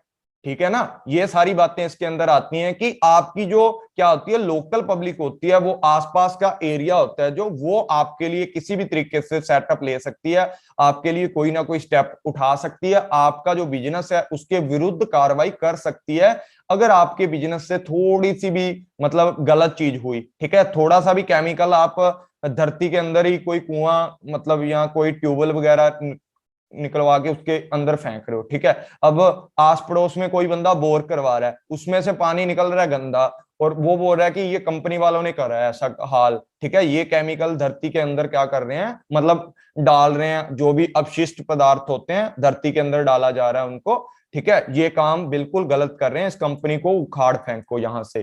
ठीक है, वो लोकल पब्लिक का एक तरीके से जो जन समूह होता है उसका जोर होता है। उसके बाद मीडिया पब्लिक है। मीडिया पब्लिक तो आपको पता ही है, जिसके अंदर क्या क्या चीजें इंक्लूड होती हैं, न्यूज पेपर्स हो गए, मैगजीन्स हो गए हैं, जर्नल्स हो गए। अगर एक बार इनमें आपका नाम आया तो आप रोशन हो जाओगे। जैसे वो नहीं है, देखा आपने कौन किसको देखा था, लखनऊ, लखनऊ गर्ल। ठीक है, वही है ना, लखनऊ गर्ल, और जिसने 22 थप्पड़ मारे हैं टैक्सी ड्राइवर को, बेचारे का कुछ दोष भी नहीं था, मरने को तो खुद निकल पड़ी थी। मेंटल लग रही है मुझे तो वो। तो वही बात है ना, तो एक बार आपका नाम आया ना, इसी तरीके से आपकी कंपनी को रोशन कर दिया जाएगा कि ये कंपनी घपला कर रही है। जैसे बहुत सारी कंपनियां होती है ना, दूध बनाती हैं, आपने सुना होगा कि नकली दूध की मिठाई बना रही है। ठीक है, ऐसी कंपनी मत खोल लेना बस आप। ठीक है, ऐसी ऐसी चीजें आपकी कंपनी को सीधा इंपैक्ट करती हैं। मीडिया पब्लिक और लोकल पब्लिक दोनों आपको इंपैक्ट करती हैं। तो यहां तक किसी भी बच्चे को कोई भी प्रॉब्लम है, नेचर अभी पढ़ने हैं या कल पढ़ने हैं, ये बता दो मुझे। नेचर अभी पढ़ने हैं या कल पढ़ने हैं, कमेंट करके बता दो आप। नहीं तो मैं तो पढ़ा भी सकता हूं, और थोड़ा ज्यादा ना हो जाए आपके लिए, क्योंकि 10 बज चुके हैं, थोड़ा पढ़ाऊं। और एक बार कमेंट करके अपना रिव्यू दे दें कि क्लास कैसी चल रही है, आपका बिल्कुल समझ आ रहा है। उसके बाद स्टार्ट कर देते हैं, नेचर भी करवा ही देते हैं फिर। ठीक है जी, एक बार बता दें जल्दी से जल्दी कमेंट करके।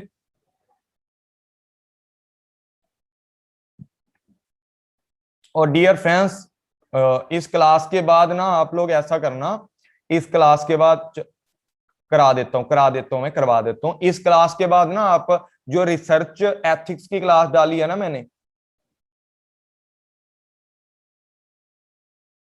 हाँ मैं करवा दूंगा। रिसर्च एथिक्स की क्लास है ना जो, उसको जरूर देखना। और प्लीज यार कमेंट शेयर जरूर कर दिया करो, आपके कमेंट शेयर से मुझे मोटिवेशन मिलता है, और तभी मेरे लोग बोल रहे हैं, बार बार स्टूडेंट बोल रहे हैं, तभी मैंने कोर्स लेकर आया हूं। नहीं तो मेरे पास तो पहले भी, अभी मैं सच बता रहा हूं आपको, 4 बजे से लेकर 6:30 तक मैं वो था, बिजी था। घर पे ट्यूशन पढ़ने आते हैं बच्चे, उसके बाद आधा घंटा रेस्ट किया, साथ के साथ थोड़ा घर का काम भी होता है, वो भी करना पड़ता है, अभी आपको पता है। वो काम करने के बाद 8 बजे क्विज लेता हूँ अपने उस पे, फिर खाना भी खाया बीच में, सोचो। ठीक है, मेरे को टाइम तो मिलता नहीं, और सुबह से लगता हूँ मैं क्लासेस लेने। ठीक है ना, सुबह से क्लासेस, यस सर करा देता हूँ, करवा देता हूँ भी, करवा देता हूँ सबको। 1 मिनट, ठीक है ना। तो थोड़ा कमेंट शेयर जरूर कर दिया करो, आपका कुछ नहीं जाता है 1 मिनट में। आपको देखो 3 घंटे 2 घंटे मैं पढ़ा के जाऊंगा, तो सिर्फ आपसे तो 5 सेकंड मांगता हूँ। 5 सेकंड में तो बहुत कुछ लिख देते हो, टाइपिंग बड़ी फास्ट है मुझे पता है, रात भर चैटिंग चलती है। तो देखो, नेचर्स की बात करते हैं, अब किसकी बात करते हैं, नेचर्स की बात करते हैं। नेचर बहुत ही इंपॉर्टेंट है भाई, हमारी कंपनी के नेचर्स है ना, वो बहुत ही इंपॉर्टेंट है। सर पीडीएफ शेयर कर दीजिएगा। पीडीएफ आप कहाँ मतलब कहाँ से ज्वाइन किया आपने, टेलीग्राम से या व्हाट्सएप से? निधि, आपने कहां से ज्वाइन किया, मुझे एक बार बता दें। टेलीग्राम से? तो आप ऐसा कर देना, एक बार मैं टेलीग्राम पे भी डाल दूंगा, और जिस भी बच्चे ने ना ग्रुप ज्वाइन करना है, व्हाट्सएप के ग्रुप में मैं जल्दी लिंक डालता हूं, तो वहां आपको ज्यादा इंफॉर्मेशन मिलती है। तो इस नंबर पे आप मुझे मैसेज कर लेना, ठीक है जी। 82951039 पे आपको मिल जाएगा, वहां पर भी क्या बोलते हैं, हमारे टेलीग्राम पर भी मिल जाएगा। तो बस ये है कि मैं आपको फ्री ग्रुप भी है व्हाट्सएप को, उसके अंदर ऐड कर दूंगा, लड़कियों का अलग है, लड़कों का अलग है, तो आप मैसेज कर सकते हो। अब बात करते हैं नेचर ऑफ बिजनेस इन्वायरमेंट। ठीक है, बिजनेस इन्वायरमेंट तो आपने समझ लिया, इसके बाहर के तत्व अंदर के तत्व सब समझ लिया आपने, बाहर के एलिमेंट क्या होते हैं, इंटरनल एक्सटर्नल इन्वायरमेंट समझ लिया। ठीक है, बाद में करेंगे उसको डीपली। अब डिफरेंसेस करेंगे इंटरनल और एक्सटर्नल इन्वायरमेंट के अंदर। ठीक है, माइक्रो एंड मैक्रो क्या होता है, उस इन्वायरमेंट को अच्छे से समझेंगे। और कॉस्मिक एंड पेस्टल क्या होता है, इसको भी समझेंगे, इंपॉर्टेंट चैप्टर ये वाला। तो नेचर समझ लेते हैं। सबसे पहली बात, नेचर इंपॉर्टेंट होते हैं किसी भी चीज के ना, नेचर से आपको, देखो कभी भी आप पढ़ते हो ना, देखो दो रिसर्च जरूर किया करो, एक तो डिस्क्रिप्टिव रिसर्च किया करो, और एक किया करो इनोवेशन वाली, जिसको फंडामेंटल रिसर्च बोल देते हैं, किसी भी चीज का मूल पकड़ा करो। ठीक है, दो रिसर्च हर टॉपिक पे आपको करनी है आज से, क्योंकि आपने आगे जीआरएफ करना है ना, तो उसके लिए बता रहा हूं। तो दोनों रिसर्च करने के लिए आपको क्या करना पड़ेगा, गूगलिंग किया करो। मैं ना, आप मानोगे नहीं, +2 के बाद की गूगलिंग स्टार्ट की है। नेट जीआरएफ तो अब मतलब क्लियर हुआ है या दिया है मैंने, तो देख लो, +2 के बाद मैंने 5-6 साल पढ़ गया हूँ। ठीक है ना, 5-6 साल में पढ़ गया। तो इसके बीच में मैंने क्या किया, गूगलिंग को कोई भी ऐसा दिन नहीं है चाहे मैं 3 मिनट 4 मिनट लगा के एक चीज समझ लूं, पर गूगलिंग मैं करता हूं। तो आप लोग भी आदत डाल लो, 10 से 15 मिनट गूगलिंग स्टार्ट कर दो आज से ही। और डिस्क्रिप्टिव रिसर्च है कि आप किसी भी चीज की कैरेक्टरिस्टिक देखा करो, आपको हर कंसेप्ट इजी लगेगा, या उसका फंडामेंटल देखा करो कि फंडामेंटल क्या बोल रहा है। दो ही चीजें समझ लो, आपको पूरे टॉपिक क्लियर होने लग जाएंगे। कैरेक्टरिस्टिक ऑफ द नेचर, ठीक है, business characteristic nature of the business environment start करते हैं।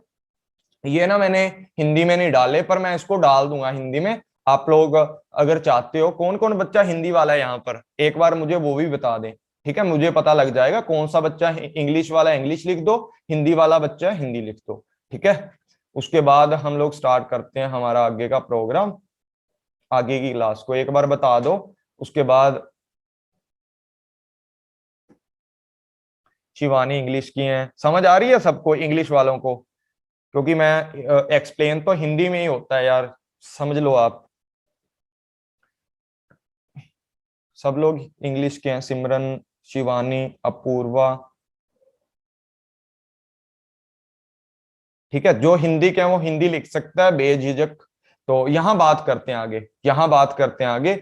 इंग्लिश वाली है, निधि भी इंग्लिश वाली है, कोई चक्कर वाली बात नहीं है। फिर अगर ज्यादा बच्चे इंग्लिश के हुए ना, तो मैं इंग्लिश में ही रखा करूंगा, क्योंकि एक दो बच्चे हैं यार जिन्होंने फी भी पे कर रखी है पेपर 1 के साथ, तो उनके लिए मैंने फिर सोचा कि चलो हिंदी में करवाना है उनको।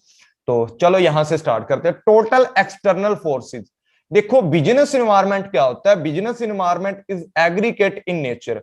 एग्रीगेट होता है मतलब सबका क्या होता है, टोटल होता है।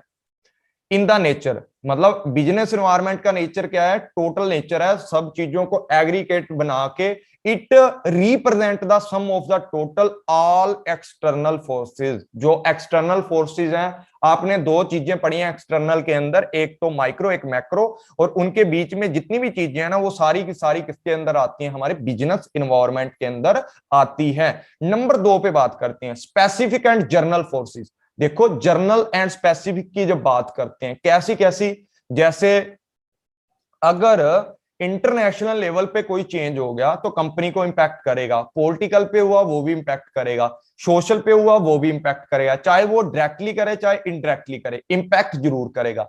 सिंगल सिंगल ऐसी चीजें जो आपकी कंपनी को बिजनेस को डायरेक्ट इंपैक्ट करती हैं। डायरेक्ट इंपैक्ट के अंदर आता है इन्वेस्टर, कस्टमर, कंपटीटर, ठीक है, पब्लिक, सप्लायर, ये सारी की सारी चीजें किसके अंदर आती है, डायरेक्ट के अंदर आती हैं। और इनडायरेक्ट के अंदर कौन सी चीजें आती हैं, सारी की सारी सोशल पॉलिटिकल ये सारी चीजें इसके अंदर आ जाती हैं। इनका स्पेसिफिक फोर्सेस हैं, ये अपने तरीके से इंपैक्ट डालती हैं। उसके बाद बात करते हैं अनसर्टेन। अनसर्टेन क्या होता है भाई? अनसर्टेन क्या होता है? अनसर्टेन मतलब अनिश्चित, ठीक है। अनसर्टेन होता है अनिश्चित, जिसके बारे में हमें कुछ फुल एक्यूरेसी का नहीं पता होता, ठीक है ना। अनसर्टेन होता है कि जो बिजनेस के अंदर है ना, it is very difficult predict. आप कभी भी इसको अच्छे से प्रेडिक्ट नहीं कर सकते हो कि कब कोई बंदा आपकी कंपनी छोड़ के भाग जाए, कौन सा एचआरएम आपकी कंपनी के लिए कुछ बोल दे। तो ऐसी वो चीजें होती हैं जिनमें परिवर्तन आते हैं, एक साथ परिवर्तन आ सकते हैं, अलग अलग चीजों में अलग अलग तरीके के परिवर्तन आ सकते हैं। सिर्फ इंटरनेशनल पे आ गया तो भी आपकी कंपनी इफेक्ट हो सकती है, और इसका पता नहीं लगता कि कब हमारा जो व्यापारिक चक्कर है ना, कब भूमि में होता है, कब तेजी और कब मंदी, ये भगवान ही जानता है। हमें तो इसके लिए प्रेडिक्ट नहीं कर सकते। हाँ, इतना है कि थोड़ा सा अंदाजा लगा सकते हैं अगर आप लोग अच्छे से हमारे बिजनेस के एनवायरनमेंट को क्या करोगे, एनालिस करोगे, ठीक है। एनालिस करोगे तो आप थोड़ा सा आप क्या लगा सकते हो, प्रेडिक्शन या फ्यूचर के लिए फोरकास्टिंग कर सकते हो। डायनेमिक क्या होता है? देखो, कंपनी के अंदर कभी political change, international economical forces, ठीक है, जर्नल स्पेसिफिक। देखो स्पेसिफिक कौन सी होती हैं, जो आप लोगों की किस में आती हैं, माइक्रो में आती हैं, वो होती हैं स्पेसिफिक। जर्नल कौन सी होती हैं, जो मैंने आपको करवाई थी। देखो एक चीज और निकल कर आई है, मैंने पहले नाम आपको बताए थे उन चीजों के, 3 नाम पहले बताए थे, जिसके अंदर बताया था व्यष्टि, ठीक है, क्रियात्मक, और कौन सा नाम था एक और, व्यष्टि, क्रियात्मक, और एक और नाम था सूक्ष्म, और एक ये स्पेसिफिक, विशिष्ट, ठीक है जी। व्यष्टि, क्रियात्मक, सूक्ष्म, विशिष्ट, ठीक है। ये सारे के सारे किसके नाम होते हैं, हमारे माइक्रो के। मैक्रो का एक जर्नल होता है और एक मैंने आपको बता ही दिया, ठीक है। अनसर्टेन। डायनेमिक आपको पता है टाइम टू टाइम इसका नेचर है, चेंज होता रहता है, क्योंकि इसके अंदर बहुत सी सारे क्या होते हैं, कंपोनेंट होते हैं, जो मैंने पीछे आपको यहाँ पर पढ़ाए थे। ये वाले कंपोनेंट जो मैंने पढ़ाए थे आपको, ये, ठीक है, ये कभी भी कोई भी इंपैक्ट कर सकता है आपकी कंपनी के ऊपर। तो उसके बाद पढ़ते हैं आगे। सर कब तक है क्लास? नींद आ रही है क्या आपको? सभी बच्चों ने बोला है भी मेरे को, हर्षिता गर्ग, सभी बच्चों ने बोला है कि सर क्लास बहुत अच्छी जा रही है, आप पढ़ा दो, थोड़ा और पढ़ा दो। मजा आ रहा है क्या क्लास में? आप कब आए हो वैसे? पहले स्टार्टिंग से तो नहीं थे आप, या स्टार्टिंग थे? स्टार्टिंग से तो नहीं थे मेरे हिसाब से, ठीक है। अब बात करते हैं रिलेटिव इन्फ्लेक्शन की, ठीक है। मतलब जो आपकी कंपनी होती है ना, उनके जितने भी इन्फ्लुएंस होते हैं, वो हर कंपनी के लिए अलग अलग होते हैं। किसी कंपनी के लिए फेवरेबल होते हैं, किसी के लिए अनफेवरेबल होते हैं। जैसे किसकी बात करें, मोदी जी की बात करें, ठीक है, मोदी जी की बात करें, ये रिलायंस के लिए बहुत ही ज्यादा क्या है, फेवरेबल बंदे हैं, ठीक है। इनकी जो गवर्नमेंट है किसके लिए है, जो रिलायंस जियो है उनके लिए, अंबानी अंडानी के लिए ज्यादा फेवरेबल है। और जो कांग्रेस वाले थे उन्होंने इनका पत्ता काट दिया था, आपको पता है ना। जो बिजनेस इन्वायरमेंट है, तो पॉलिटिकल सिचुएशन चेंज हुई, ठीक है, तो सारा का सारा गेम चेंज हो गया। तो इसी तरीके से समझाया जा रहा है कि रिलेटिव क्या होते हैं, इन्फ्लुएंस होते हैं, अलग अलग इसके क्या होते हैं, इन्फ्लुएंस होते हैं, ठीक है। इन्फ्लुएंस अलग अलग तरीके से करती है ये चीजें, ठीक है। उसके बाद बात करते हैं कंटेक्चुअल। यहां पर आपको एक कंटेक्चुअल फ्रेमवर्क प्रदान किया जाता है कंपनी को, जो कि आपका क्या होता है, प्रोवाइड करता है जो माइक्रो एंटिटी है आपकी, उनके ऑपरेशन के लिए, उनको बताता है कि आपको किस तरीके का काम करना है। सर आप यूट्यूब पर भी डालोगे? अरे डाल देंगे भाई, बोल रहे हो तो डाल देंगे, और क्या ही बोले अब, ठीक है। वैसे क्लास सुनने वाली है, बैठ के सुन सकते हो, ज्यादा बेनिफिट होगा।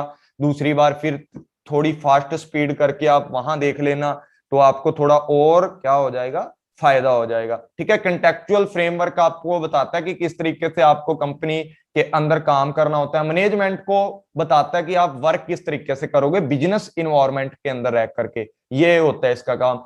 कंप्लेक्स इन नेचर, पहले तो अभी मैंने यहां पर आपको पढ़ाया था अनसर्टेन होता है। अनसर्टेन का मतलब ही वही बात है यहां पर कि जो आपका नेचर है इसका क्या होता है, कंप्लेक्स होता है। कभी भी कुछ हो सकता है लेकिन एक कठोर नेचर होता है इसका।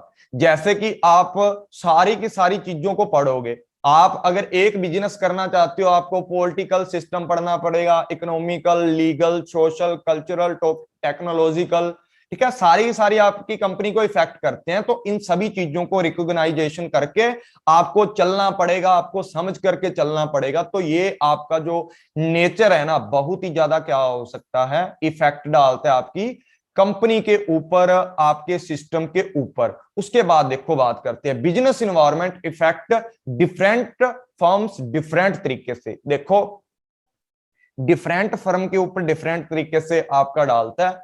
अब मैंने ये पहले भी आपको करवा दिया है कि अलग अलग कंपनी को अलग अलग तरीके से क्या करता है, इफेक्ट करता है, डिफरेंट डिफरेंट तरीके से। ठीक है, अगर मान लो ऐसा जरूरी नहीं है कि वातावरण या जो भी आपका इन्वायरमेंट है उसके अंदर चेंज आ गया तो सभी फर्मों के ऊपर एक जैसा प्रभाव पड़ेगा। कुछ जैसे मान लो कोई चीज है जिसके अंदर चेंज आ गया, जैसे डॉलर है, ठीक है, डॉलर के अंदर चेंज आ गया। ठीक है, एक मिनट में ना इसको क्लियर करके समझाता हूं आपको। यहां देखो ये डॉलर है अपना, इसके अंदर चेंज आ गया। आप करते थे एक्सपोर्ट इंपोर्ट का काम और आप करते थे किसका काम, एक काम कर रही है एक कंपनी ए काम कर रही है किसका, एक्सपोर्ट इंपोर्ट का। अब देखो और बी चलो एक्सपोर्ट इंपोर्ट का एक बी कंपनी है वो किसका कर रही है, इंपोर्ट का काम है। अब दोनों को अलग अलग फायदा होगा इन्वायरमेंट चेंज होने से। मान लो डॉलर की वैल्यू ना बढ़ गई, ठीक है, पहले 1 रुपये के बराबर 1 रुपये के बराबर कितने डॉलर थे, 70 थे, और अब हो गए 1 के बराबर 90। ठीक है, अब इससे कैसे इफेक्ट पड़ेगा, जो बंदा तो एक्सपोर्ट करता है इधर अपनी इंडिया से माल बाहर बेचता है उसको तो फायदा हो गया, जहां उसको 70 मिलने थे 90 मिल रहे हैं, और एक को बी वाले को नुकसान हो गया जहां पर कहीं फर्म सीजनल बिजनेस करती हैं तो उसको उसके अकॉर्डिंग, हाँ वही वही चीज समझा रहा हूं आपको, वही चीज यहां पर एक्सप्लेन करूंगा ना। देखो पॉलिसी चेंज होती है तभी तो किसी ना किसी तरीके का जो देश है वो अपनी करेंसी को तेज करता है या माइनस करता है। जो मॉनिटरी पॉलिसी होती है उससे पता लग जाता है ना वैल्यू कितनी डिसाइड करनी है। ठीक है, वो सारी वो बाद की बातें हैं, पहले इतना सिंपल सा पढ़ो आप। ठीक है, जैसे इंपोर्ट कर रही है कोई कंपनी, देश दूसरे देश से माल मंगवा रही है, पहले वो बंदा 70 दे रहा था अब तो उसके चिप गए, ठीक है, 20 एक्स्ट्रा चिप गया ना, 20 रुपये एक्स्ट्रा चिप गए, उसको तो बहुत ही घाटा हो जाएगा अपनी कंपनी के अकॉर्डिंग। मान लो इंपोर्ट वाला बंदा था, उस बंदे ने बोल दिया कि मैं तेरे को 15 दिन के अंदर माल तैयार करके दे दूंगा। अब माल 15 क्या 2 दिन के बाद माल का रेट है जो जो इंपोर्ट कर रहा था बंदा, डॉलर की वैल्यू तेज होने से उसको ज्यादा पे करना पड़ा है। इसको तो घाटा हो गया ना, इसने तो जुबान करी थी कि इसके अंदर आपको इतने में माल बना दूंगा, अब वो माल आपको एक्स्ट्रा मिलता है। तभी तो बोलते हैं ना जो इंटरनेशनल लेवल पे काम करते हैं उनको थोड़े एग्रीमेंट करने पड़ते हैं, कुछ कोटे फिक्स करने पड़ते हैं, ठीक है, टर्म एंड कंडीशन लगानी पड़ती हैं, वो इसीलिए बनती हैं, वो इंटरनेशनल के अंदर पड़ेंगे, इंटरनेशनल बिजनेस के अंदर उसके अंदर पड़ेंगे। तो ये इस तरीके से क्या हो जाता है, एक कंपनी के लिए बेनिफिट हो सकता है इन्वायरमेंट चेंज होने से, एक कंपनी के लिए बेनिफिट है, दूसरी के लिए लॉस भी हो सकता है। उसके बाद बात करते हैं कि बिजनेस इन्वायरमेंट है ना बहुत short term and long term impact.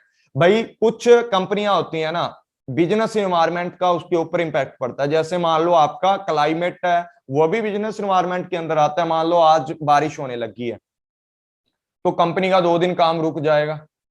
ठीक है, कुछ ऐसी कंपनियां हैं कि जो बारिश को उड़ीक रही होती हैं, उनका काम ही बारिश में चलना होता है, तो ऐसी भी हो सकती हैं, उनकी प्रोडक्टिविटी बढ़ जाती है, उस टाइम पर डेवलपमेंट ज्यादा करते हैं वो लोग। तो अलग अलग तरीके से इन्वायरमेंट में चेंज होने से कंपनी को या तो शॉर्ट टर्म से इंपैक्ट पड़ता है उनकी प्रॉफिटेबिलिटी पे, या लॉन्ग टाइम पे इंपैक्ट पड़ता है, लॉन्ग टर्म का इंपैक्ट पड़ता है। इसी तरीके दोनों इंपैक्ट हमारी कंपनी के ऊपर पड़ते हैं। Unlimited effect of external environment factor, जो एक्सटर्नल इन्वायरमेंट होता है ना भाई उसके तो अनलिमिटेड इफेक्ट हो सकते हैं आपकी कंपनी पे। External factor of business the uncontrollable, क्योंकि ये अनकंट्रोलेबल होता है, are uncontrollable, these factor has very deep effect on the business, business के ऊपर बहुत ही भयंकर क्या करते हैं, इफेक्ट डालते हैं। Some time the effect these factor is deep that the make take the business is closure, आपको कई बार तो बिजनेस को क्लोज करना पड़ जाता है, इतना भयंकर क्या बन जाता है, इंपैक्ट पड़ जाता है। जैसे डिसीजन लिया है किसने, गवर्नमेंट ने बैन किया वाइन को, ठीक है, वाइन बनाने वाले, विस्की बनाने वाली कंपनियों को बोल दिया कि भाई जल्दी से जल्दी 5 दिन है, दुकानें अपनी ले जाओ, नहीं तो मैं जेसीबी बुला करके आप सब लोगों की जो दुकानें हैं ना वो तहस नहस कर दी जाएंगी, आप वाइंड अप कर दो अपनी कंपनी का। 2-3 दिन आपके पास है, नोटिस भेज देते हैं, अगर उसके टाइम के अंदर नहीं करता कोई काम तो उसके बाद क्या हो जाता है, उनको लॉस हो जाता है, या कंपनी सरकार सारा का सारा सिस्टम अपने अंडर ले लेती है। उसके बाद देखो इंटरडिपेंडेंट होते हैं, इंटरडिपेंडेंट होते हैं। देखो जैसे ही सोशल कल्चर की बात करते हैं, ठीक है, सोशल कल्चर और आपका फैशन ये इंटरडिपेंडेंट है, ठीक है। कस्टमर, यहां कस्टमर भी लिख सकते हो, कस्टमर और सोशल दोनों इंपैक्ट डालते हैं अपनी कंपनी के ऊपर। कैसे, मान लो कोई बंदा अपने सोशल तरीके से खरीदता है, सारा का सारा काम करता है ना जितना भी, वो अपने सोशल तरीके से खरीदता है, या अपने इकोनॉमिकल इन्वायरमेंट जिसके रहता है, इकोनॉमिकल इन्वायरमेंट, अगर उसकी जो मतलब जेब है उसका खर्चा ही 5,000 रुपया है मंथली का, वो 10,000 कैसे कर देगा, ठीक है। एज, कस्टमर की एज डिपेंड करती है, साथ में प्लस सोशल भी डिपेंड करता है, सोशल कल्चर कि अगर मेरे मतलब जैसे मैं हूं, हमारे इधर जो भी कल्चर है हमारा, पग लगाते हैं, लगाते हैं, टर्बन लगाते हैं, तो लगाते हैं भाई, ठीक है ना, तो मेरा सोशल कल्चर है, मैं टर्बन लगाऊंगा, ठीक है, ये चीजें मेरे ऊपर इंपैक्ट करती हैं, ठीक है। तो इसी तरीके जो होते हैं ना हमारे, क्या होते हैं, इंटरडिपेंडेंट होते हैं, इंटरनेशनल लेवल का है या इकोनॉमिकल है, आपस में एक दूसरे को इंपैक्ट करते हैं। अगर इंटरनेशनल लेवल के ऊपर कोई भी सिस्टम कम ज्यादा हुआ, मनी की वैल्यू कम ज्यादा हुई, तो हमारा इकोनॉमिकल साइकिल है वो बिगड़ जाता है, या तेज हो जाता है, या कम हो जाता है, वो आपस में दो चीजें इंपैक्ट करती हैं। उसके बाद लॉन्ग जो लास्टिंग इंपैक्ट होते हैं, लॉन्ग लास्टिंग इंपैक्ट भी होते हैं, कुछ कंपनियों के ऊपर लॉन्ग लास्टिंग इंपैक्ट पड़ते हैं जो ग्रोथ करने लग जाती हैं, ज्यादा सर्वाइव करने लग जाती हैं, और किसी कंपनी के लिए, जिनके लिए तो फेवरेबल है, जिनके लिए तो फेवरेबल है, जो इंपैक्ट है कंपनी के ऊपर, जो चेंजिंग हुई है एनवायरनमेंट के अंदर, वो फेवरेबल है, तो कंपनी के लिए ग्रोथ आएगी, अपॉर्चुनिटी आएंगी। जो मैंने आपको क्या पढ़ाया था, मैक्रो पढ़ाया था, मैक्रो के अंदर अगर कोई भी पॉलिसी बदल गई कंपनी के अकॉर्डिंग, जैसे मैंने बोला है ना, मोदी जी ने क्या किया है, रिलायंस वालों को हेल्प की है, मान लो रिलायंस वालों का साथ दिया है, तो गवर्नमेंट ने उसका साथ दिया, तो उनका तो लॉन्ग लास्टिंग बन गया, इंपैक्ट पड़ गया। एयरटेल वाले भी रो रहे हैं बैठे कि भाई रेंज के टावर कहां कहां से उखाड़े, हाँ, तो ये बातें होती हैं। और जिनके लिए अनफेवरेबल होता है उनके लिए बहुत सारे चैलेंज लेकर आता है ये, जो हमारा इन्वायरमेंट चेंज होता है, लॉन्ग लास्टिंग, लॉन्ग टाइम तक इंपैक्ट पड़ते रहते हैं।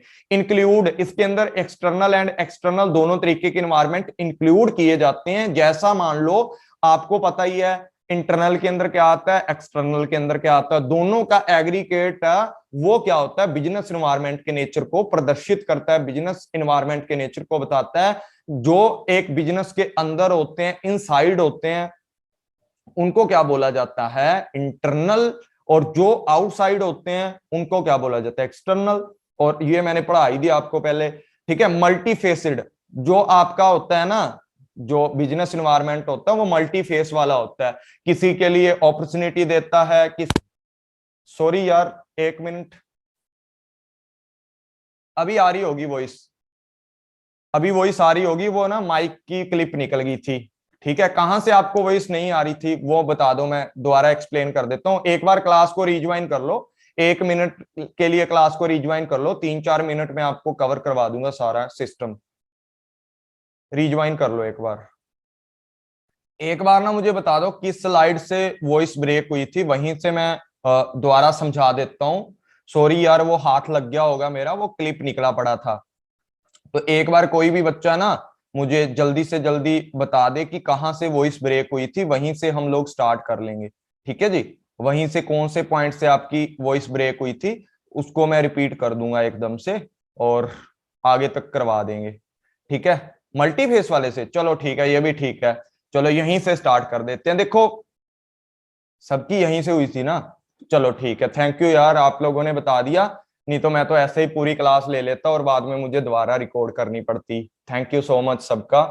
तो देखो मल्टी फेज की बात करते हैं कि मल्टी फेस्ड होता है हमारा बिजनेस का इन्वायरमेंट होता है, किसी के लिए फेवरेबल होता है, किसी के लिए अनफेवरेबल होता है। जिसके लिए फेवरेबल होता है उसके लिए तो अच्छी अच्छी अपॉर्चुनिटी लेके आता है, बेनिफिट करता है उसके लिए, ठीक है, उसके लिए क्या करता है, बेनिफिट्स करता है। और जिसके लिए अनफेवरेबल होता है ना, उसके लिए थ्रेट्स लेकर आता है। क्या लेकर आता है, थ्रेट्स लेकर के आता है। उनके लिए मतलब अलग अलग तरीके की उनके लिए सेम टाइम के ऊपर या तो किसी कंपनी के लिए अपॉर्चुनिटी लेके आएगा या किसी कंपनी के लिए थ्रेट्स लेके आएगा, जो कि आपकी कंपनी को थ्रेट्स है, नुकसान पहुंचा सकते हैं, चैलेंज के रूप में हो सकते हैं। उसके बाद देखो, उसके बाद बात करते हैं इनसेपरेबल। इनसेपरेबल पार्ट होता है जो बिजनेस इन्वायरमेंट होता है ना, वो इनसेपरेबल पार्ट होता है कंपनी का। कैसे, देखो पढ़ लेते हैं थोड़ा सा, इसको थोड़ा डीप पढ़ते हैं। Business environment is the an important integral, या हम बोल सकते हैं इसको crucial part of the every business.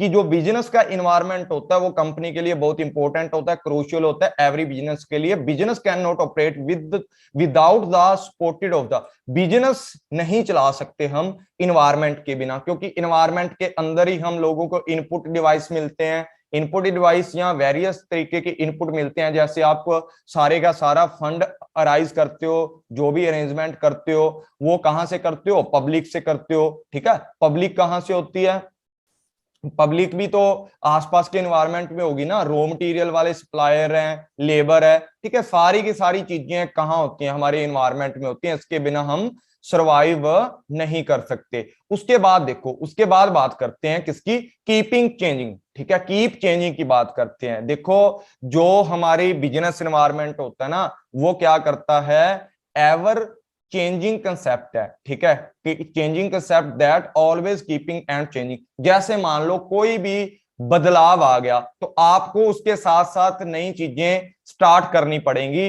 अगर आप, जो आपका इन्वायरमेंट है, ठीक है, जो आपका बिजनेस का इन्वायरमेंट है, अगर इसके साथ आप चेंज ना होंगे ना, तो जितने भी आपके कंपटीटर हैं, नए कंपटीटर हैं, वो आपसे आगे निकल जाएंगे। बहुत ही अच्छा एग्जांपल है नोकिया का, नोकिया और सैमसंग का।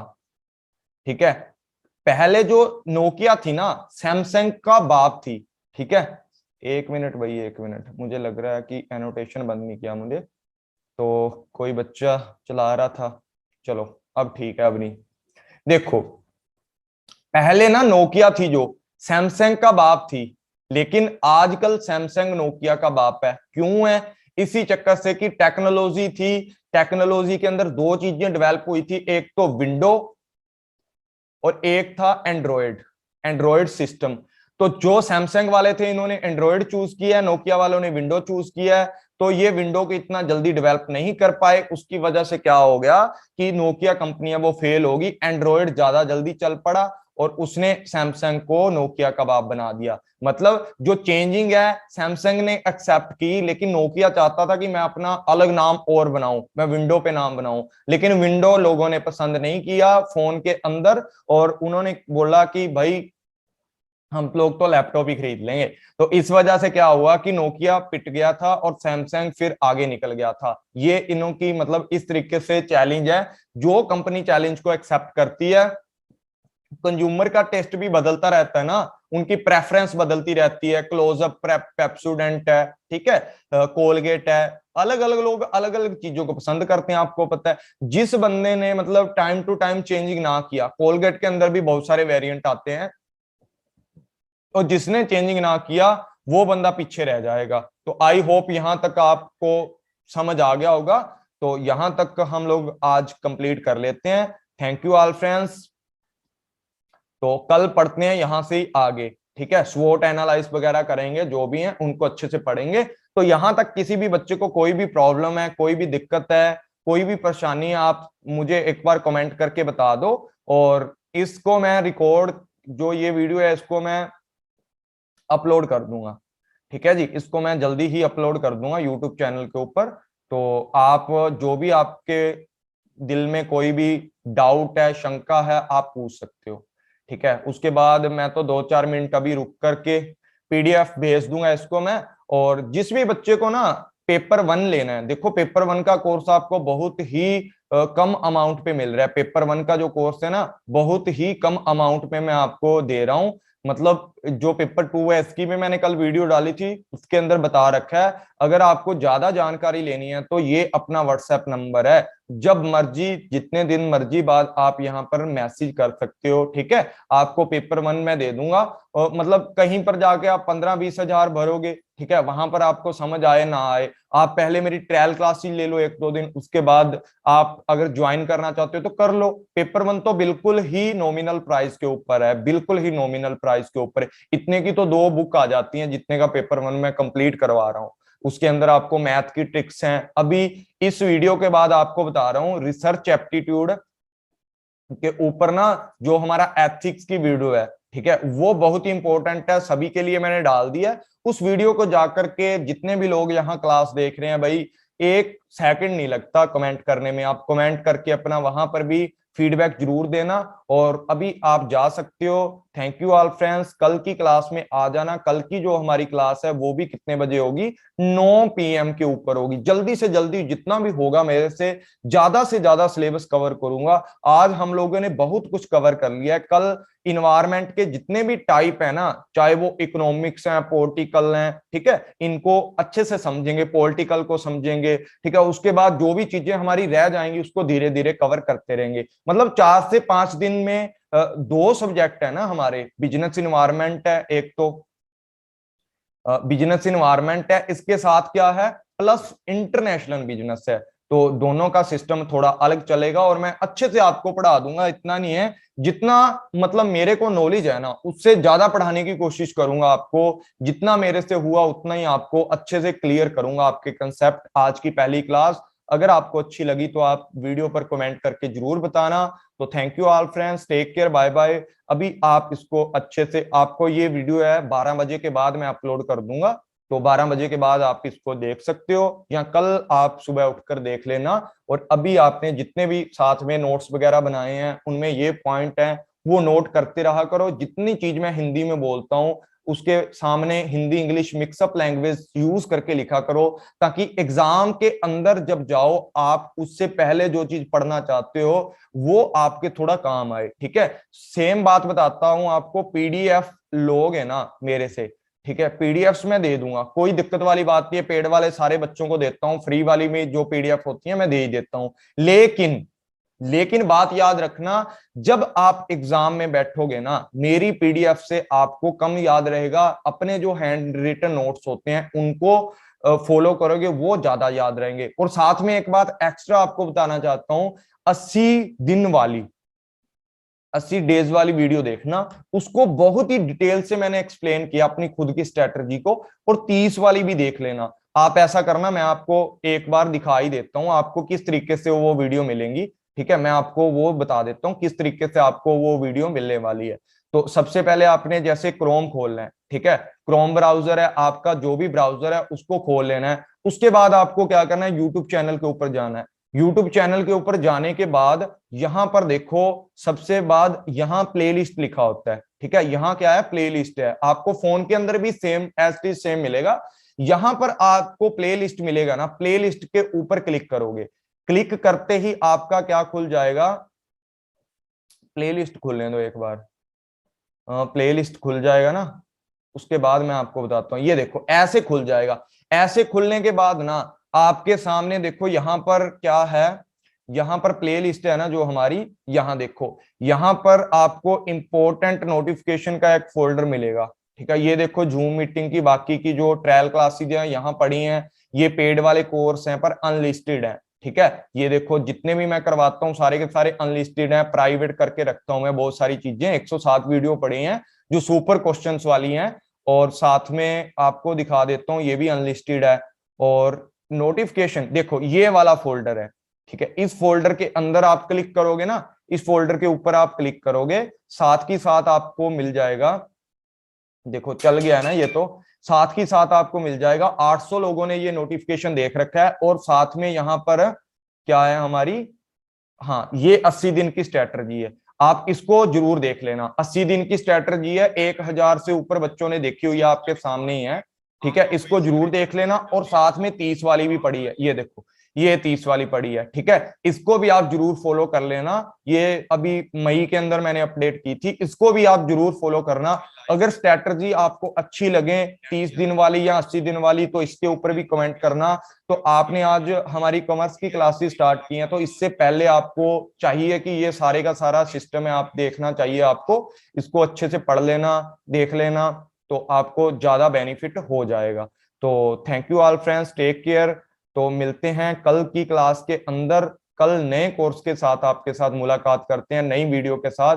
तब तक के लिए थैंक यू, बाय बाय। और इसी तरीके से आप अपना भी ध्यान रखो, अपने मम्मी पापा का भी ध्यान रखो। तो टेक केयर, बाय बाय।